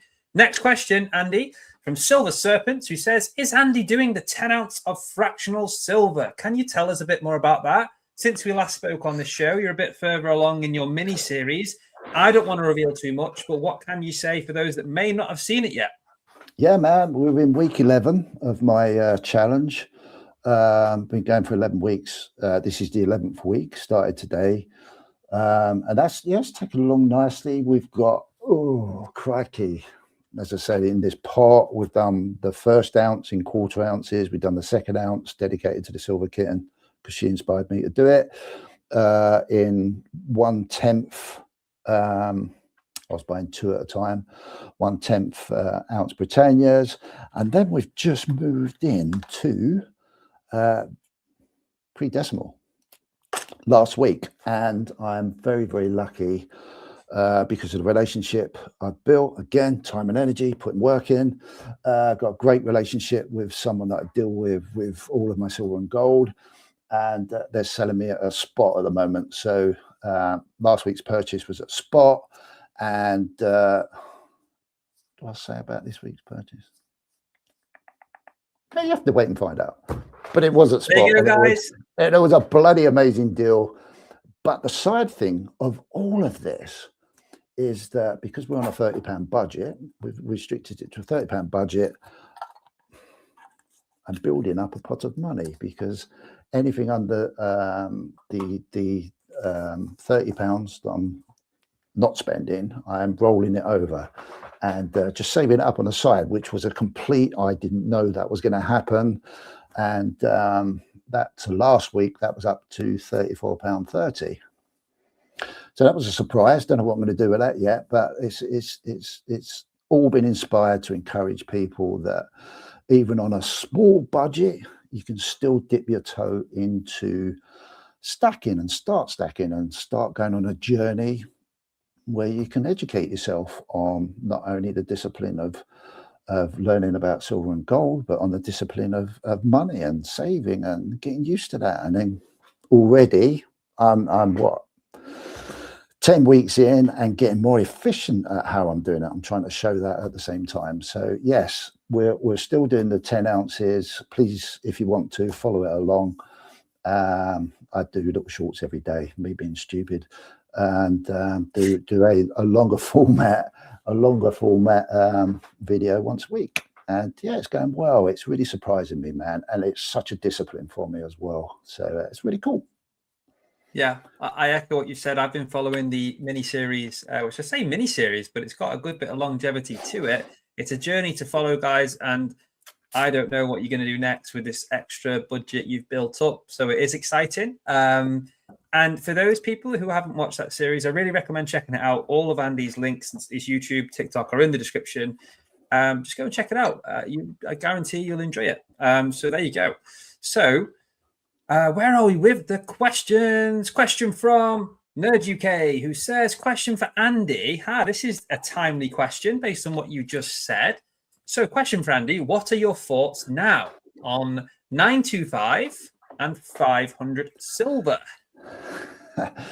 Oh man, it's dude. It's obviously I knew a lot of this was going on. I know a lot of people in the community, and I know it isn't until I've started this challenge that it's really made me think about what I'm doing and trying to be diversified. That word's come up again within that challenge, and I found myself doing a little bit of work. I'll be open and honest. I've done quite a bit of work in the background whilst I've been going through this challenge on pre-decimal and world silver. The 50%, the 80%, the 925s, the 70%. Trying to see and build relationships up with my outlets to make sure that I can make this work for the challenge. And although I haven't got into anything other than 925 on the challenge, it's blown me away that I've never even thought about. I've heard people talk about buying at spot, buying under spot. I know in different parts of the world it's a bit different and it's easier or harder. But in this country, I never sort of really got into it. But it's opened my eyes up, mate, and it's definitely for sure got me into more learning about money and the history of it, which I didn't think I would do. And I'm really pleased I am, because as a side note, that's then helped me look at getting old banknotes and bits and pieces. So the knock-on effect has been really interesting for a hobby for me. And learning about that history as well. So, yeah, it's amazing, man. Love it. Absolutely love it. I personally think pre-decimal, i.e. 925 sterling silver, obviously there's different variations. You can get 80%, 720, 600. You can go down as low as 10%, I think, if Mexico can do 10% silver coins. So there's that joy of when you can get silver in different forms, this older coinage at spot price. That is arguably the most efficient way to buy silver. There are question marks in different countries as to how easy it is to sell compared to bullion, but in terms of stacking, it's a great option. And like you said, the journey you also go on of exploration is through the numismatical side, the history, the mintage figures, what was happening at that time. These crowns, like I love crowns. CL4, if you're still here, mate, you love your crowns. What transactions have they been involved in? Whose hands have they been in? What have they been used for? It's really, really interesting stuff. And Andy, that I have had a lot of fun on that journey, and I'm happy that you've started that. And it adds a nice bit of variety to the stack that you're building, 10 ounces from scratch. Just going to stop the conversation for 1 second to give a massive shout out and a thank you. Mr. E strikes again with a lovely comment. Says, with a £10 super chat, thank you, mate. Thank you so much. One of the best, truly honest realizations of humbleness is stacking. Thanks. Yeah, straight facts. Amazing. Well said. Wise words, Mr. E. And once again, dude, just thank you so much. It's very, very kind. You guys have been really generous tonight. Thank you. I hope you're enjoying this conversation as much as I am with Andy. And before I carry on, Andy, this is like a traffic light system. My friend, I've got red, blue, pink, yellow. Next up on the generosity train is the man from across the pond, Vegas Stacker. Good to see you in here, mate. I hope you're doing good. Stay strong, my friend. 5 stacking with Craven memberships. Andy's waving his hands. Dude, while you're doing that, I need to go to the toilet, so I'll let you talk about that. That's fine. Don't take your microphone with you, mate. Okay, guys, while we wait for Andy to come back, I'm going to full screen myself. That should work. Wow. Vegas Stacker gifted 5 memberships. I can't see who got them because I'm on StreamYard, so I can only see that it's been given. So honestly, so generous. Vegas Stacker, you are also a repeat offender, my friend. You must have gifted in total over 20, maybe 25 memberships since I started Craven's Crackers Club. Guys, thank you so much. Right. Okay. Since it's just me, Michael Will says, let's see the tattoo. Maybe this is a good time. Tattoo reveal. If you haven't seen my latest video, I did share that and I did explain how that ended up. But long story short, guys, in the end, I didn't go for the Little John Shark tattoo because it's going to be on my body for life. And I wanted to go for something that I really, really wanted. But I did get a tattoo to celebrate the milestone of 1,000 subscribers. And this is it. So if I stand up without knocking anything over, here it is. This is the Narc. Is that clear? How's that? It might not be great because of the angle, guys. Sorry. But that is the Narsil blade for the One True King. If you're a Lord of the Rings fan, you will know that gets forged back together in the Lord of the Rings by the elves for Aragorn, the One True King. And I am a huge Lord of the Rings fan. So, yeah, looking good, says Michael. There you go.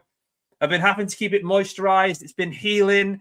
It's got really itchy, but yeah, it's getting there. Where's Andy gone? He's gone the toilet, but he is back. So let's bring him back onto here. By the way, Andy, you took your mic with you, mate. We heard all of that. He's not hearing me right now. Humble apology. Andy? Sorry. No, it's okay, mate. Just everyone in the chat was just trying to let you know you took your mic with you, so we heard all of that. It sounded like you were in a lot of pain. Are you okay? Jesus, did you really hear that? I know, dude. I left my mic there, dude. And I muted myself, so. You did. I'm just playing. Well. And I will say, I'll probably piss myself as well. Well, hopefully not. It's only your top half on camera, so you're all good. But whilst you were doing what you needed to do, it gave me an opportunity to thank everyone for their generosity. And people also asked to see the tattoo. So I did show my new tattoo. Oh, wow. And then you've come back. So go on then, show me. Okay. Well, I'll do a special just for you, mate. Has it died down?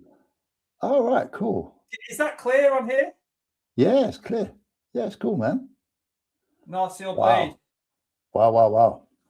Yeah, it's calmed down. I'm keeping it moisturized. It is healing, so it does have phases where it feels particularly itchy, but no regrets. No regrets. Michael says way too much information, Andy. Well, you got to be open and honest, didn't you? Vegas Stacker says, Craven, any more tattoos lined up? Not necessarily lined up or booked, but yes, I've got the bug. I do believe I'll be getting more. As to what and as to when, we will see. I'm in no rush, but I do think I would like more around the same area. My forearm, I'll build around it. Some with more family meaning and some that are also Lord of the Rings based. So, yeah. Maybe not that. Maybe not Kalilo's recommendation. But if anyone else wants to do that, be my guest. That would be entertaining. Benson says, I've missed your question. Yes, sorry. It's because I jumped lower to say thanks to the super chats. I need to go back to where we were, which was Nerd UK's question about 925 and 500 silver. That was where we were, wasn't it, Andy? It was indeed. Where was that? And then so I've got that. Right. Where is the next question? Don't worry, guys. I haven't missed you. It's just how we've done it. Let's go from here. So bit more quick fire now, Andy, but still respectfully answer the question. So next one, crispy, shiny things. Bullion and coins apart. What's your best other investment? For example, Bitcoin, stocks, Pokemon, or Labubu's? I have no idea what Labubu's is. I'm guessing that could be just anything, a Labubu. All right. Yeah, okay. to be honest, I don't really know, but it does sound cool. I'd like a Labubu, whatever it is. And what does best mean? This is what happens, guys, when you ask Andy a question. He'll dissect the question and ask you what you mean by the question. So your question's response is a question. I'm going to guess best is in what do you think the best, and by that is what gives the best return. What do you feel best about putting your money into? All that kind of thing. Personal favorite. What would you put more money into? What would I put more money into? That's a good question. I love, okay, on my journey, I've been BTC guy, gold and silver, all the way through, basically, right from the start. They've all performed, if you're looking at performance as in have given me a good return. Yes, definitely. I've had some really cool stock movements that have allowed me to reinvest the profit. So I could consider some of those my best as well. This is what I mean about the definitions of, I've been fortunate to invest in certain things which I thought were right, and they've done really well for me, and I've managed to reinvest that money along with my son's done it incredibly well himself as well along that route. So my best investments is probably the way the structure of the family portfolio, the individual's portfolios, and my portfolio, the way it sits now is probably my best investment to date. Also, the best investments I've made are the ones that didn't do so well, because that made me learn. Yeah, I see what you mean by asking about best now. Yeah, I just tried to speed it up and give you something to go off, but that makes perfect sense, because mistakes can be the most valuable parts of an investment journey, right? In terms of learning. Yeah. Pokemon's a new thing that we're doing, although it's not a new thing as such for the family, because they've, the boys have been doing Pokemon since the year 2000. So, but as a possible investment possibility, that's very new at the moment. But yeah, I would say, some of the best investments I've made is where I've really cocked up, because that has really made me sit there and think, what are you doing?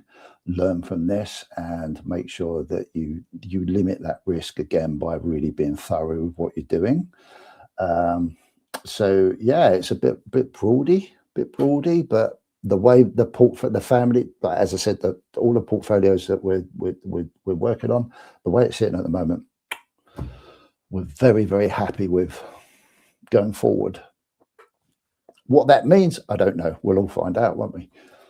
Only the future will tell us. Only time will tell. Yeah, there we go. Great answer. Really good question. Go on. And there's one more investment, and that was to become a dad and truly be the best dad ever. Yeah, I love that. That's definitely a nice one to add in there at the end. Sentimental, powerful. Yeah, that's it. Becoming a dad and being the best dad that you can be. I love that, Andy. I really, really do. I'm going to move on to the next question. There's plenty to go through, so I'm going to get through as many as we can. So, bullion on a budget. Love that name. Craven and Andy, thoughts on tokenized bullion through a blockchain? I'd rather Andy answered this than me, because it's... what would be the advantage of doing that over just stacking like I do, is my initial response. I don't know enough about it. I've heard of stuff like this, but Andy, what's your answer to that? No expert on it. There's a lot of talk about it. It would not surprise me if it becomes a part of a newer financial system. I can't see it not being done. It wouldn't surprise me. At this moment in time, I would say, at a personal level, I would expect it to happen and give it. Craven's on fire. Call the fire brigade.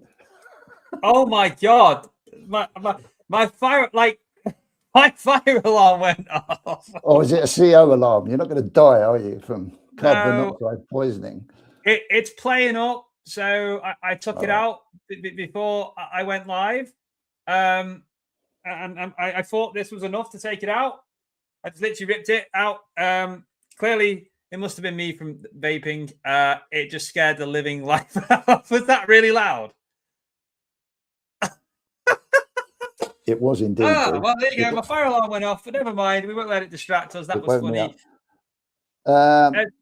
Yeah, sorry. What I was saying, as a percentage, I think if certain things happen that seem to be happening with the Clarity Act and all that sort of stuff over in America, and the way the world's looking at and new systems, then I'm at a 65 to 70% possibility that most things in life that we know of will be tokenized and run on a blockchain.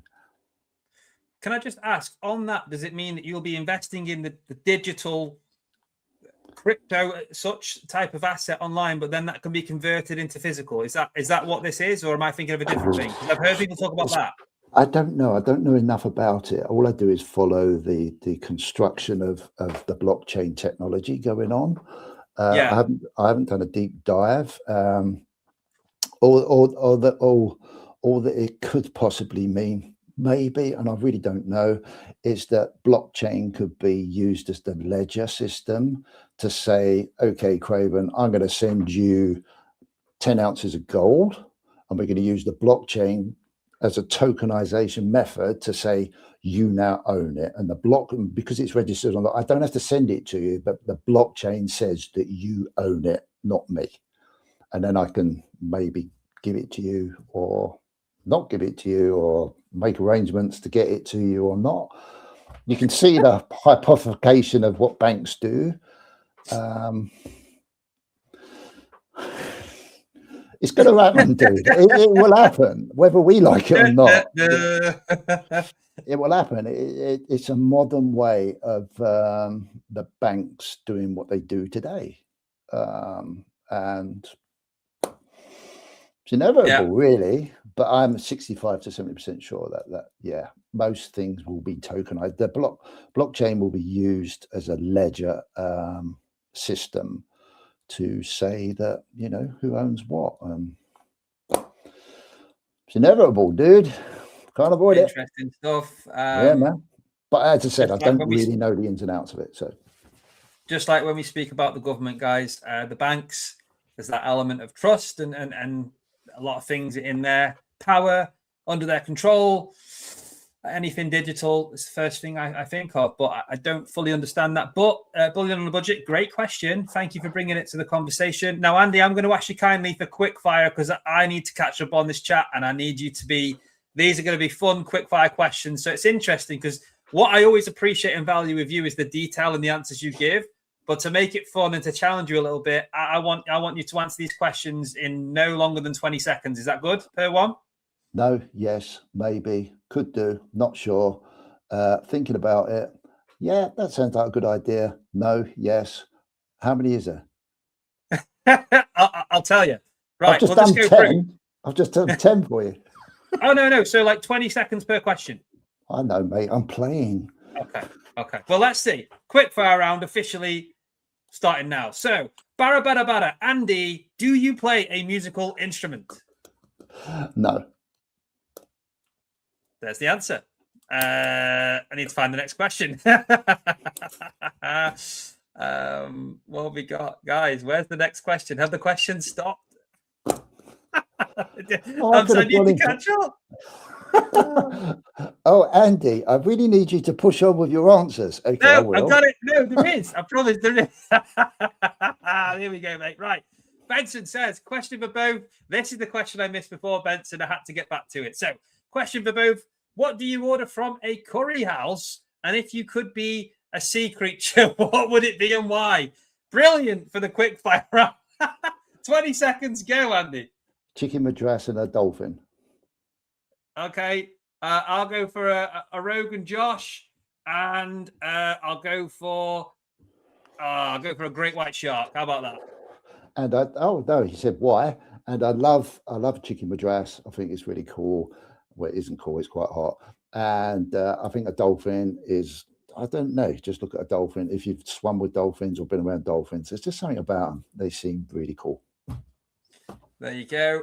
For me, I do enjoy all curries, but Rogan Josh just came to mind. I do also like vindaloos. I like my hot and spicy food, and a great white shark because, well, they're an apex predator. If you know, you know. Moving on to the next one. So, what have we got here? So, get silver at spot. Spot on, says Barra Badder. Yes, silver at spot, Andy. Hopefully, more silver at spot purchases for you, mate, on your journey. Nothing better than that. Yes. What are you not going to show us? Are you hiding it? No. But whatever it was, you got it at spot, right?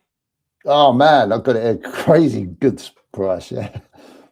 Yeah. Well, guys, if you want to check out what Andy's buying, it's a surprise every week with his budget. His extra budget's going up. Check out his channel. Honestly, I couldn't recommend it anymore. I really do mean that. Bullion on a budget is back again. Question: have either of you ever thought about getting the equipment needed to melt and pour your own pieces? Me? Okay. Sorry. You always go first. Yeah, we'll keep it simple. You always go first. Okay. Sorry. Probably. Yeah, I've probably thought about it to a degree because I'm a plumbing and heating engineer and I do soldering and use a blow lamp and all that sort of stuff. So I'm used to melting like solder and bits and pieces when I'm doing joins with copper. So yeah, I thought about it, but never really pushed it. I've got loads of scrap copper. I've melted lead before. I've made fishing weights with lead. I suppose that's one thing I've done, but no, but actually making something crazily cool like that, no, I haven't. Wow. Yeah. I mean, I think a lot of us have probably thought about it. I'd love to have my own silver bar or something. Pour molten metal would be amazing. As for actually going about getting the equipment, having a setup at home, no, I would love nothing more than to go somewhere where the setup is all there ready to go. I can experience it, create something of my own, and bring it home. As for having a setup to do it regularly, I don't think I've really got the space for that. So that's as far as it's ever gone. But I would love to try pouring at some point in my journey. It's one on the bucket list for sure. Great question. So bullion on a budget. Congratulations. I didn't see this because I can't see who got them, but I will shout it out. Oh, wow. Thank you so much for the membership, Vegas Stacker. So there's one of the ones who got a membership. Congratulations, mate. Right, next question. This for Silver Serpents. Did anyone ask Andy about a poucho for his fractional silver? You don't have a poucho, right? It's in a Tupperware box.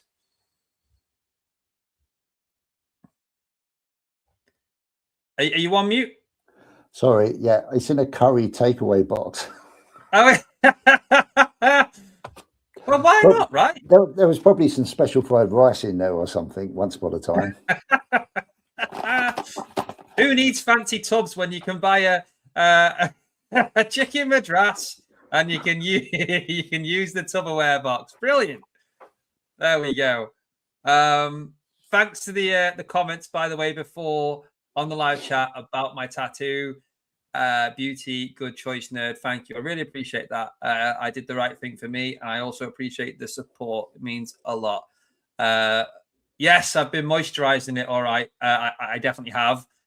Maybe more than I should have been, but yeah. So Jamie Frost says it's maybe important for the newbies out there that there's a big difference between spot price and melt price.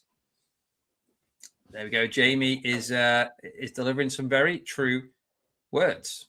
Yeah, would you like to touch on that one, Andy? Well, I presume he means like the spot price that most dealers go by when they're buying and selling, and then adding their bit on top. Melt price is what someone's prepared to give you when you send it back to be melted down. I don't get involved with melt price. Personally, I'm, as I said, fortunate.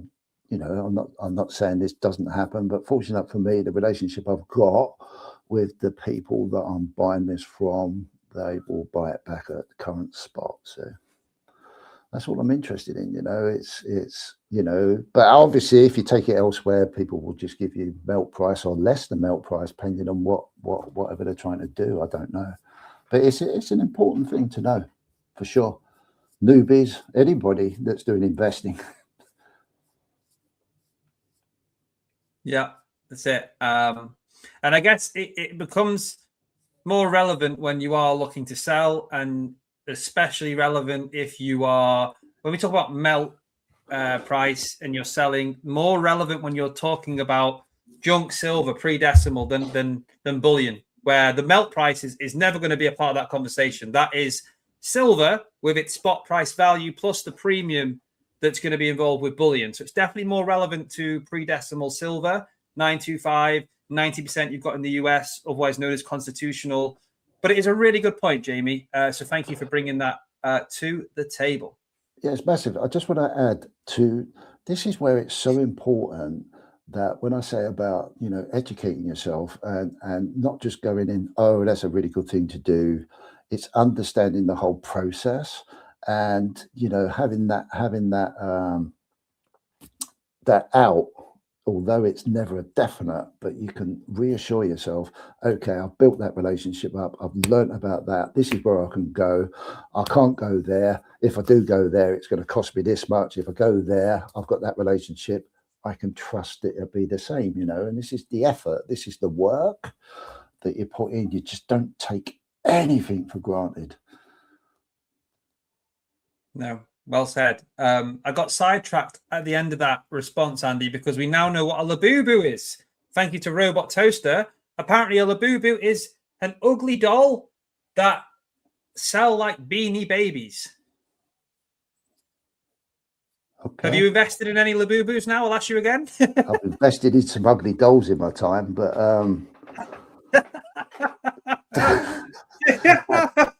that didn't work out well, but I'm no picture of beauty, am I? But Beanie Babies, dude, that's gone over my head. I have no idea. Yeah. Wow. John Clayton got another 3 kilos of mixed coins yesterday off his friend. He's not looked at them yet. Good luck. Hopefully you find some hidden gems. Looks like you're adding some weight and stacking with value in mind. I like to hear that. What's this here? It's from Mr. Lilo Oaks. All us peoples within here and on this stacking journey into physical precious metals are awesome and on the right path to bright futures ahead. We are our own banks. Play them at their own game. Love that. Absolutely love that. Don't do what the government tell you to do. Do what they are doing themselves right now. The general consensus is they are stockpiling gold. Any for thoughts? Can I just add to that as well? Is always expect the unexpected. Oh, yes. Yeah, that's for sure. Expect the unexpected.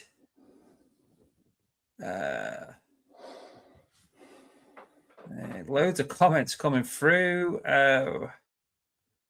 Mr. E says, when food is commodities, Pokemon cards will become toilet paper. Can't see it. I mean, if we go into a world where everyone's panicking, toilet paper is not going to be easy to come by. We've already seen that before, guys. Couldn't get toilet paper anywhere. Panic buyers. But are they going to replace that with Pokemon cards? What do you think, Andy? It's just funny, isn't it? Man, I don't know. The serious thing to that would be, I'd try to think what the world would look like if that ever come to that, then God knows what sort of world we're living in. But let's hope it doesn't happen. But it's funny. Yeah.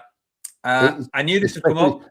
And if it is the case, let me just finish it. You can buy jumbo Pokemon cards if you've got a big ass. Okay. Well, jumbo. There you go. You can switch to the jumbo variation.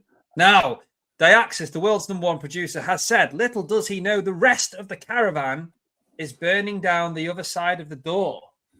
Is that?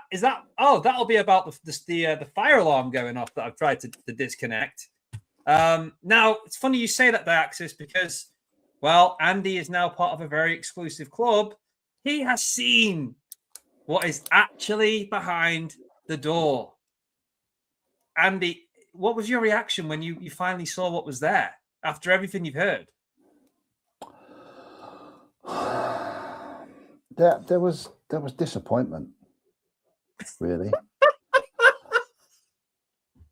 And if I'm brutally honest, I thought that the color of the object that I saw was very dull, extremely dull. And I think it could have been better. And I thought you was a bit more creative than what you are.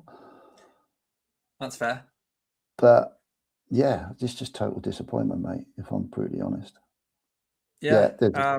I've seen a different side to you now that, yeah, I want to have a bit of faith and believe in you a little bit more. But what's beyond that door is I can't even put into words, really, to be fair.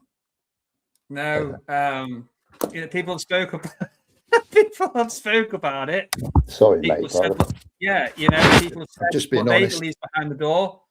But now you've seen it, guys. It's maybe one day I'll share what's behind the door. But Andy is now one of the select few that's seen it. But yeah, hopefully the caravan is not on fire. Diaxis. But yeah, there we go. Right, let's move along. Okay, so yes. Bear with me a sec, Andy. Just catching up. Oh yeah, okay. Just seeing if I got any questions through this, guys. I'm whizzing through the chat. Mr. E, question for Andy: how much would you let go of a Britannia for? I'm guessing that's based on right now for a 1 ounce. If you chose to sell one. Oh God. I don't think I would, dude. I've got no intention to sell anything at the moment. I do on the odd occasion. I did have an experiment. I'll tell you a very quick story, if that's okay. When I was going mad, I sold a 1 ounce, half ounce, quarter ounce, and 1/10 ounce on Vinted, believe it or not, because I wanted to try technology and see if it worked. And yeah, man, I think I sold the Britannia for 90 quid.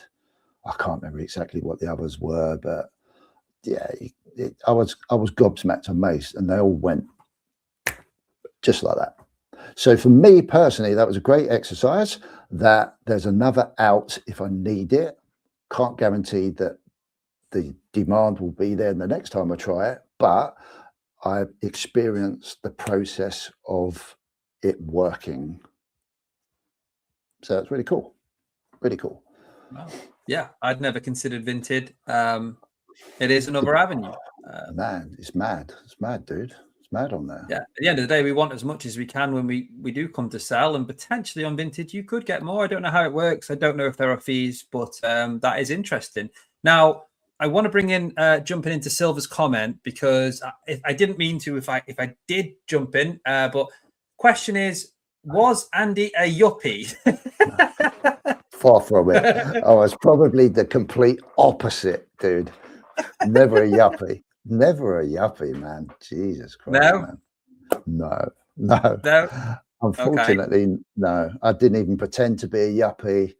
No, not at all. There we go. Sorry, jumping. If I did miss your question, I do try and catch up with the chat. I try and read everyone, mate. But there we go. Andy is never has been a yuppie. Diaxis reckons that's 2 lots of money needed now. I'm guessing that's in regards to Jumpin's donations. Diaxis wants his cut. Yeah. Don't know, mate. We'll talk about that. So, Jamie Frost, this is a follow-up. So, for example, if you said that you paid spot for a quarter ounce, means that you paid around £60 for it. For a quarter ounce. I'm confused by that.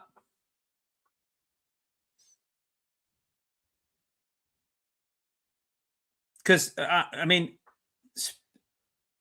spot price is a lot less than £60 for a quarter ounce. Yeah, I don't know. Jamie, I know you know your stuff, mate, so I have no doubts in the message you're trying to put out. I just don't quite get that one. Sorry, mate. No, I don't either. It might just be the way I'm reading it. Might be a typo, Jamie. Feel free to put it back in, mate. But I just can't make sense of that just because of the spot price you put. Quarter ounce right now, if silver spot is 56, it's going to be just under 15, maybe 13, 14 pound spot for a quarter ounce. Is that about right? Would be roughly that, wouldn't it? Yeah. Or say, call it 15 quid, just because that would then round up to 60 as a total for the ounce. But yeah, with premiums, you're going to be paying 25 upwards anyway for a quarter ounce right now with the current spot. But yeah, I don't know where the 60s come from. Sorry, dude. Right. So where are we, guys? Loads of questions. Love to see it. The time has flown this evening. We're running for a little bit longer, if that's okay, Andy. Yeah, all good. Right, we'll read some comments as well because there's some good comments coming through. Joker says, you are going to see the stock markets roll over soon. It's all being propped up. Bond yields are going haywire. Watch interest rates rise again. Metals will initially dump, but will run hard after. Yes, I saw something, I believe it was Gary that shared this with me about the 10-year UK bond yield percentage went over 5, which is like, it's just kind of crazy. And yes, we are going to potentially see the interest rates rise. And that what you just said there makes total sense to me. I'm following all this stuff a lot more than I ever used to. I'm interested in information that's going on in the world that I never used to think about and how it all makes sense, how it all connects. And what you just put there, yeah, 100%.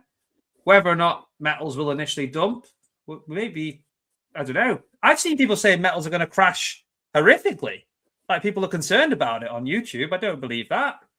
At least not long term. But who knows, right? I think we've got a rocky path ahead of us, just like the graph always is. But, I mean, long term, still believe in the metals to withstand the chaos and keep going. Do you, Andy? Dude, yeah, it's a really interesting one, that one, because in theory, how can you watch the S&P to keep doing what it's doing? But it's doing it. Expect the unexpected. The bond market, yeah, the American bond market's in turmoil to a degree, and the UK bond market is disgustingly worrying. There's no faith in the UK economy whatsoever, and the bond market's telling you that. But again, expect the unexpected. Seen it before. Who knows? I don't know what can happen. Everything I thought sometimes should happen doesn't happen, and then I have to dig in and think, why? What's propping it up? Why does it keep going? How can it keep going? And metals, will initially dump. Yeah, there's a good possibility, but silver dumped 10% on Friday, so that's unheard of in as a rule that I witnessed, just less than 18 months ago. So anything's possible, and you just don't know, because I'm not controlling. I haven't got the ultimate control over the stock market, over the bond market, and definitely over the precious metals prices dumping. It's big money that does all this. But can it happen? Of course it can happen. Can it go the other way? Of course it can go the other way. But just expect the unexpected. And I've got to a position where I've just totally got my portfolio where if that happens, it happens. If it doesn't happen, it doesn't happen. Just go with it. Have a bit of faith in all that work and just go with it. You can't do anything more, Interesting comment of what's to come. Like you said, we'll see what does happen. We'll just go with it. Darth Precious Metal says JP Morgan and the Bank of Germany say that gold will be 8,000 by next year. And I'm assuming that that's in British pounds, that as well, which in dollars, you're talking $12,000, $13,000. Is that maybe? Thoughts, guys, share your thoughts. I'm also going to drop a comment in after this to ask thoughts on silver. And whilst I'm doing that, I want you to kind of take hold of the thought, Andy, if you can, because what I'm going to do, guys, as we're getting close to the giveaway before the end, I want to add every single member that's been gifted a membership this evening. All members get automatic entry into the giveaways. So what I'm going to do, the ones that have been made a member this evening, I'm going to take a few minutes now to add you to the wheel for tonight's giveaway. So if you are still tuned in, you have a chance of coming away with a little prize this evening. So yeah, thank you to all the support, and thank you to you guys that are gifting out these memberships. I really do appreciate it. But yeah, Andy, I want to run by your thoughts and the chat about gold 8K next year. That was in dollars, sorry. So Darth says 6.5K in British pounds next year for gold. And I'm also going to bring in after that about silver. The Bank of America predicts to be between $200 and $300 this year. Penny, for your thoughts, take it where you want to go. I'm going to mute my mic and I will be still here, but yeah. Well, Penny, for my thoughts. Yes, please, mate. I do. You know, I so want to just fall into that dream. There's two ways to look at this. They go, cool, gold at £6,500 an ounce. Whoopee! I've got gold. Yay! Whoa, whoa, whoa, whoa! Silver, 200. What did you say? 200 to £300 an ounce. Whoa! Thank you. You know, I'm doing my little 10-ounce challenge. Yeah, thank you very much. What is it not? It all sounds so absolutely wonderful, but expect the unexpected, man. I've heard so much from institutions saying this, saying that, saying this, saying that. This person saying this, saying that, saying this, saying that. Sometimes you roll the dice and it works. Sometimes it happens. I got so much stick last year, which is why I was called this, what do I know, granddad, for God's sake. When I kept saying, just be careful with all this hype about silver going to whatever, you know, back in the latter part of 2025, early part of 2026, everyone was just, oh no, granddad, what do you know? Silver's going to 300. You mark my words, I'm going to tell you every week. I'm still waiting. But I've positioned myself that if it does, I can capitalize on it. And that's the best thing you can do. So yeah, I fully get up with the hype of it. Big time. It's so exciting. You think, yeah. But then I sit there and think, okay, what is going to make gold do that? What current economic situations will make gold go from, what is it? What is gold at the moment? 3 something? Let's have a quick look. 3,400 an ounce and double. What's going to happen to make that happen? That's scary. That's a little bit scarier to me. Obviously, we'd all sit there and go, well, we don't want anything to happen. We don't want like people to lose jobs. We don't want like the price of food to go up 4 times, 5 times, fuel to go up 4 times, 5 times. We don't want, you know, our families losing work or having some sort of services cut back because of whatever. We want it all. Yes, the magic wand, it doubles. Great stuff, you know. That'd be cool. But you know, it's a minefield, man. And one thing I've learned, especially in the Bitcoin and the crypto space, is expect the unexpected, because people will tell you what they want to tell you. And there's a reason why they say it. Half the time it's called narrative. And 9 times out of 10, it's us poor peasants that get on the wrong end of that bloody narrative, and we lose out every time. So just be careful. Just be careful what you follow and what you believe in, but definitely hedge yourself. If it happens, great. Make sure you got some, you know, win-win, super stuff. But just expect the unexpected, and man, just be careful. Just be careful with it all. Well said, mate.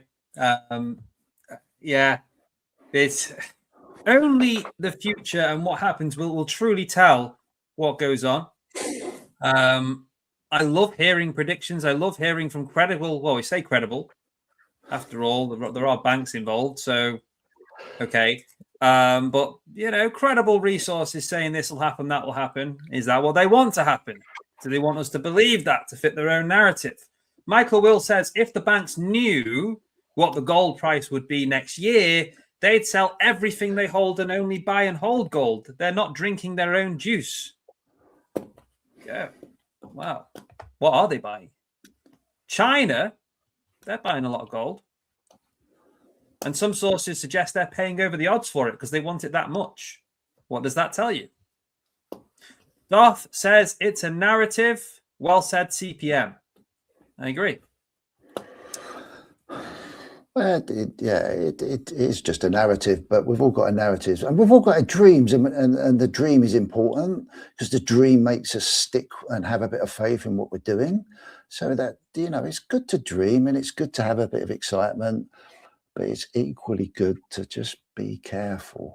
Just be careful, you know, just one step at a time, and, you know, don't get into too much, you know, don't get into trouble trying to, you know, panic and get. I'd rather have, I'll be honest with you, I'd rather have 10 ounces of silver than no ounces of silver. And I'd rather not cripple myself to get 10 ounces of silver and panic and think, oh God, I've got to do this. We're going to go without blah, blah, blah, blah, to get 100 ounces of silver, and then sit there and think, oh shit, it hasn't happened. Why hasn't it happened? You know, da, da, da, da, da. So I'd rather have that small percentage and a small percentage of something else and a small percentage of something else. Yeah, I agree. And it's like the lottery in a weird way. You've got to be in it to win it. You know, if you don't have a certain precious metal, you don't plan on getting any, I wouldn't be so concerned about what's going to happen with precious metals, personally. But yeah, a lot of us here do care and do like to look into the future. So this is all relevant, guys. Diaxis says, more to the point, if the metals is pumped, the pound would have been devalued. So you'll still only be able to buy the same as you could before. With the metals. Yeah. But your pound, your petrol, your if that's the case, your inflation.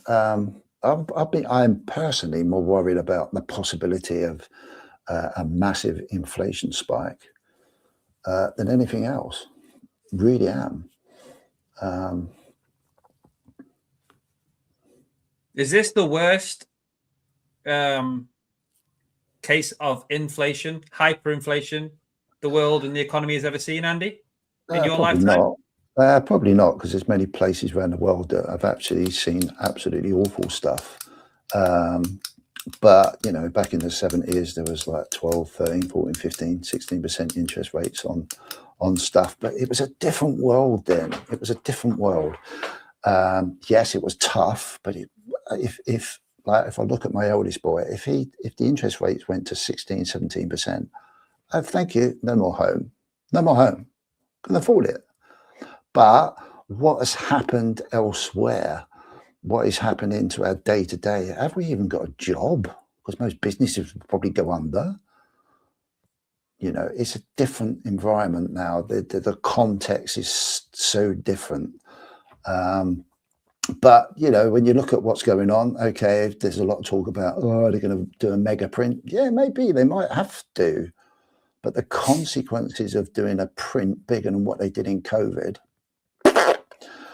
you see what happens 18 months later. Yeah, your assets are going to go through the roof. Yeah, great. Well, all that gold, definitely gold, probably Bitcoin as well. It's all going to go through the roof on paper. But what the rest of the world looks like on a day-to-day basis, scary, man. Scary, unless they do a total reset somehow. But there's a lot of narrative around that as well. I'm not in that boardroom. I'm not that fly on the wall knowing what they're going to do. But they're going to do something. You'd love to be there, wouldn't you? Well, I would and I wouldn't really, because if I knew, then I would probably have too much information, and I would probably be either really worried or really happy, and I'd rather just be where I am, to be fair. But it's interesting. It's interesting, man. It's a very, very, very interesting time of our timeline. You know, and we just happen to be in the middle of something that's potentially we're all going to feel it. We're going to feel something when we're going to witness something. But I'm sure, I have faith that humanity will find a way to come out of it somehow. And you know, whether I see it in my lifetime or not, I hope I do. But hopefully my children and definitely my grandchildren will see the after effects of what we are experiencing today. So that's cool. That's cool, man. And hopefully we've all done enough to make sure that whatever that looks like gives them a nice life. Well said. Wise words as always from you, Andy. And I think it's also worth adding to that no matter what stage you are at, guys, in your journey, I mentioned I'm relatively new. I'm 13, 14 months in to my journey.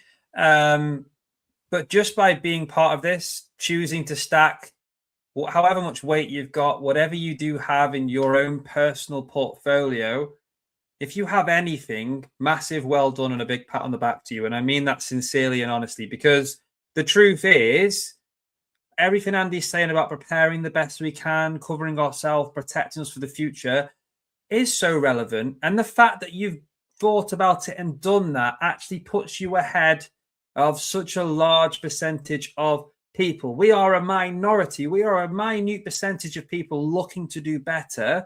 So back to the point of no matter where you're at, don't compare yourself to anyone. The fact that you're in this bubble of people looking to do better, well, bloody done, because not many people are looking at it this way. So the fact we're here having these conversations, it's a really good thing.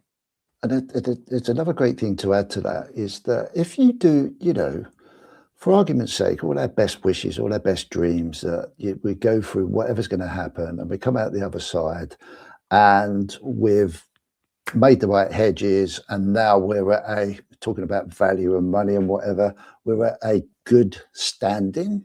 Well, you can then take advantage of using that good standing to actually be a pillar for your community. You can restart businesses. You'll have the capital, you'll have the collateral because you've done this hedge to be able to, well, you don't have to, you can do what you like and go live on an island somewhere if you've got that much.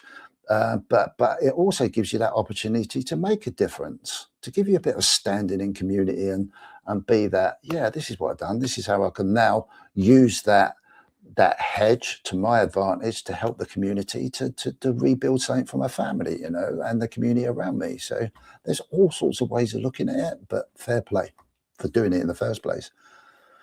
Yeah.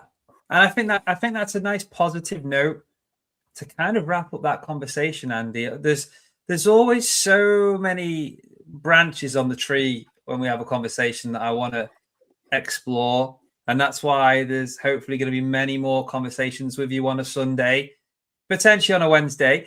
But also, you know, yeah, the conversation is always evolving. These things we talk about are sort of using what we know now to kind of predict the future, to prepare for the future. And as time goes on, guys, and we see these things unravel, we find out the answers to what we're predicting now. Were we right? Were we wrong? Did things go as we thought? Did they go better than we thought? Were we worrying about nothing? Should we have been more worried? We'll find out and we'll continue to talk about it on a Sunday. And I hope we have many more chats with Andy. But what I'd like to do is move to the giveaway. How's that sound with you, Andy? I think that's very politely a way of saying we're moving on. Shut up. Oh, no. I could honestly speak to you and the guys in the chat for hours and hours. But I would like to reward the people that are in the giveaway with the giveaway. Now, guys, this is the giveaway this week. I'm just going to make myself full screen for 2 seconds, Andy. Here we are. We've got me. Yeah. So, guys, we've got a lovely Cardiff Gold care package there. If you haven't seen that, it'll be a surprise when you get it. I'm not going to open it now, but there's one of them. I'm also going to chuck in the limited edition SWC Little John sticker and a 1 ounce copper round. Once again, as a reminder, I do giveaways pretty much every week is what it's been. That won't be the same forever. I've just had a lot of stuff donated to be given away. I have recently looked to share that out and send that to some other live streamers and content creators so they can give away to the same community and go towards great causes that they're doing and working on. But yeah, I will look to do giveaways when I can. And don't forget, if you are a channel member, you will be automatically entered into any giveaway that happens on this channel. And I mention that because there's something special happening next week. I want to let you know now that the giveaway next weekend is going to be for members only. I want to say thank you for the members on this channel that have really supported me. And the giveaway that is going to be put on, I'll be putting some stuff together that is for members only. So I won't be doing a magic phrase this week. Those that are a member, well done. There's quite a few that have become a member tonight that's been gifted. It's for all the members on the channel next week. We'll give away live. So yeah, this one is for those that in the week have put the magic phrase together, which was off-grid. We had a great conversation about off-grid. It's been quite popular recently. And of course, members that are on the wheel. So we've got 39 entries, which is really cool. I'm just going to get so we can see my screen. And of course, Little John's Wheel of Wonder. Where are we? This one here. And let's get this set up nicely so that you guys can see it in a nice, clear format. So I think I prefer it like this. And then if I just remove that, don't want the ads.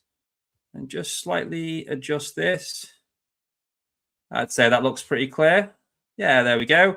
You can see here, it's a mixture of members and different things. If you've just been made a member this evening, guys, it won't say member next to your name yet on that list, but you are in there, guys, that got made a member tonight. You are in there, I promise. I did that before. So I'm relying. Yeah, everyone's already putting good luck in the chat. Love to see it. First one in the chat, folks, to put a number between 1 and 10 is how many shuffles for the wheel. First one, go. Let's see. Michael Will says, sort the wheel out for Craven, Loldax. I don't need help with this. I've got this all under control. What are you on about? Come on. Come on. I'm doing okay with all this. Silver Serpents is the first that I can see with 3. So let's do 3 shuffles. We don't want anyone saying that this is rigged. I'm sure you will anyway if you don't win, guys. I would too, to be fair. It's the go-to word. So 1 shuffle, 2 shuffles, 3 shuffles. Now, good luck to every single one of you that is on this wheel. I wish you all the best of luck. Andy, my special guest, you have been superb as ever. I can't believe nearly 3 hours has flown by that we have been chatting. It's been amazing, mate. We've had a good chat. So much more I'd love to talk to you about, but there's always another opportunity. Could you kindly wish everyone good luck in tonight's giveaway and give us a little countdown? Let me know with the word go and I'll spin the wheel. Yeah, no worries, dude. Thoroughly enjoyed it myself. Thank you very much. Good luck, everybody. I'm going to predict that Shiny Silver is going to win it. 3, 2, 1, go. The Little John's Wheel of Wonder has been spun. C.P.M. predicts that Shiny Silver is going to win. If he does, I'll give C.P.M. something. I don't know what yet. I wasn't prepared for that. But if Shiny wins, I will give you something as a prize for that because you've got a 1 in 39 chance. I'll take a gamble on that. Who's it going to be? Guys, 35 of you still tuned in live. Thank you so much. If you have enjoyed tonight's show, please hit the like button. And if you haven't already, subscribe to the channel. The wheel is slowing down, Andy. Who's it going to look like? Who's it going to be? Is it going to be Bo, John Clayton? Is it going to be Kalilo? We're just going for Shiny. Oh, mystery. Is it going to be CO4? It looks like it could be bullying on the budget. No, leg it, quit, humble stacker. It's going to be humble. Humble, Isn't it going to be the humble stacker? The humble stacker. It might be an American 1-2. We had Vegas win last week. Humble, definitely. Yeah, it is humble, guys. My postage bills are a joke. I'm so relieved. That would have looked so rigged, wouldn't it, if I'd called the winner? Oh, it'd be called rigged anyway. What are we saying in the chat, guys? Yeah, well done, Humble. Even Shiny says, well done, Humble. Good sporting comment. Love to see it. Humble, my friend, well done. Amazing. Guys, the Americans are doing well on these giveaways. We had Vegas last week. He's won 2 in the last 4 or 5 episodes. Humble's won this week. Once again, though, going to a channel member. Love to see it. Deserved winner, as everyone else would be. But today is Humble's day. Yeah, Shiny saying rigged in the chat. Guys, come on. Darth is saying definitely rigged. Yeah. Oh, guys. Yeah, and that's exactly it. You know, Humble is always doing giveaways. Nice for him to win something too. Love to see it, guys. Congratulations in the chat. It's a lot of fun. You might not see as many giveaways on this channel every single week. It is difficult to do, but what I will promise you going forward is that when I do giveaways, I will make them more special. So they will be worth the wait. But every Sunday is a focus on the conversation that we have. And I hope you've enjoyed this evening. So, Andy, have I still got you, mate? Or did you freeze there? Are you still with me? No, mate. Yeah, I'm sorry. I was being rude and looking at something. Oh, it's okay. No problem. I think, yeah, Bullion on Budget noted that you froze as well. But you're back now with us. Didn't think you'd rig it to America. Jump in. If I was going to rig the wheel to anywhere, it wouldn't be America because postage is a bomb, but it's worth it for a channel member. Absolutely. So, yes, Andy, that is where we're going to wrap this up. But before we do go, I'm going to ask you for a couple of questions for next week. And a reminder, guys, whilst Andy's just thinking of these questions, he might already have them. Next week, Sundays with Craven live podcast, episode 41. You don't want to miss it. We're going to be doing a special live stream, which will have myself, Andy, C.P.M, once again returning on the show. Benson's going to be here, and Cobra Stacker's going to be joining us live for a Pokemon special live stream. We're going to be having pack openings. We're going to be talking Pokemon. We're going to be showing things that we haven't spoken about on the channel. There will be a members-only giveaway as well, and you do not want to miss it. So there you go, 7 o'clock UK time next week. I'd love it if you came and joined. Tune in, show your support. So, Andy. Yeah. Yeah, what are you focusing on, mate? What is it? I'm writing the question out. Well, you know what I'm going to ask you. Yep. Guys, I am going to ask Andy, who is on next week's show, which makes this even better. I'm going to ask Andy for a question, which we can ask Benson and Cobra Stacker live at the start of next week's episode. Are you going to ask them both the same question, or have you got a specific question for each? No, I'm going to ask them both the same. Okay, what have you got? And that's, have you seen any similarities in stacking and Pokemon collecting, and what are they? Ooh. Yeah. Open question. We can find out some more. I like it. Yeah. And do you know what? I'm gonna let you ask those questions next week because you're gonna be there. So it'd be better to come from your mouth. Even better. We'll find out the answers next week, guys. I really look forward to that. Silver Serpent says, Diaxis, are you behind the scenes today? He is not. He's tuned in, showing his support. This is all me, Silver Serpents. Diaxis is unfortunately, due to bad behavior, been locked back in the cupboard. And yeah, it's just how it is sometimes, you know. He's yeah, but Diaxis. That's it. Oh, the questions. Not today, says Diaxis. Yeah. But I'm sure we'll have Diaxis back on soon. Guys, I'm waffling. Thank you so much. Andy, any last words for the audience this week? Think you're on mute, mate. This is the problem with being a granddad. You're not really up to key with things. Dude, as always, I really appreciate coming on. I love this. I love being able to do a bit of critical thinking and thinking outside the box. I love what you're doing on your channel. It sounds like I'm really kissing your ass, but I'm not. Thank you for everyone that comes along. It's really appreciated. You know, I thank everyone that's following the journey, supporting me. It does give us a lift, doesn't it, Craven? When you're creating, to have that interaction with people, you may not think that, you know, we don't care, or maybe sometimes, but we do care, and it's really, really appreciated. It gives us the incentive to carry on and keep going. And without an audience, it makes it a little bit. It can make it a little bit boring, you know. But you're out there, you're supportive of Craven's channel. I love seeing what he's doing. I'm very much behind what he's doing. It's a real refreshing difference to the community to see. Yeah, thank you very much. I love it, dude. I love it. And yeah, great questions, everybody. And thank you for the support. I've had a couple of messages outside of this while I've been doing it, which has been really cool as well. But most of all, you know, a big message is, you know, look after yourselves, man. You know, it's really important. This is all fantastic and great what we're doing, and we've got something in common. And let's keep our feet on the ground and try and make sure that whatever's in front of us, we get through it.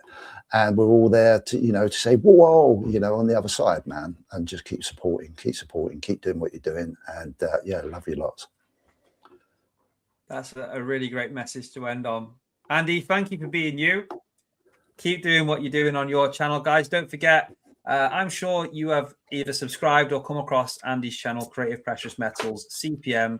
If you haven't, just at the top of the description is links to his channel and his TikTok as well.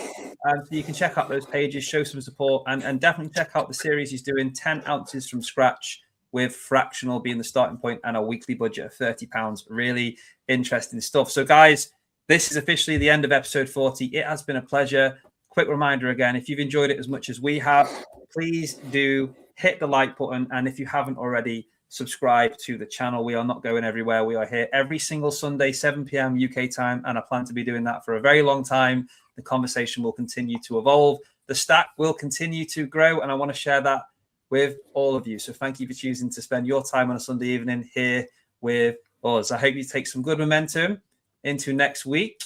Go and smash your goals. Go do what you got to do. Spend time with family. And that's honestly it. Much love from me. Thanks again. And yeah, I will see you in the next one. Goodbye.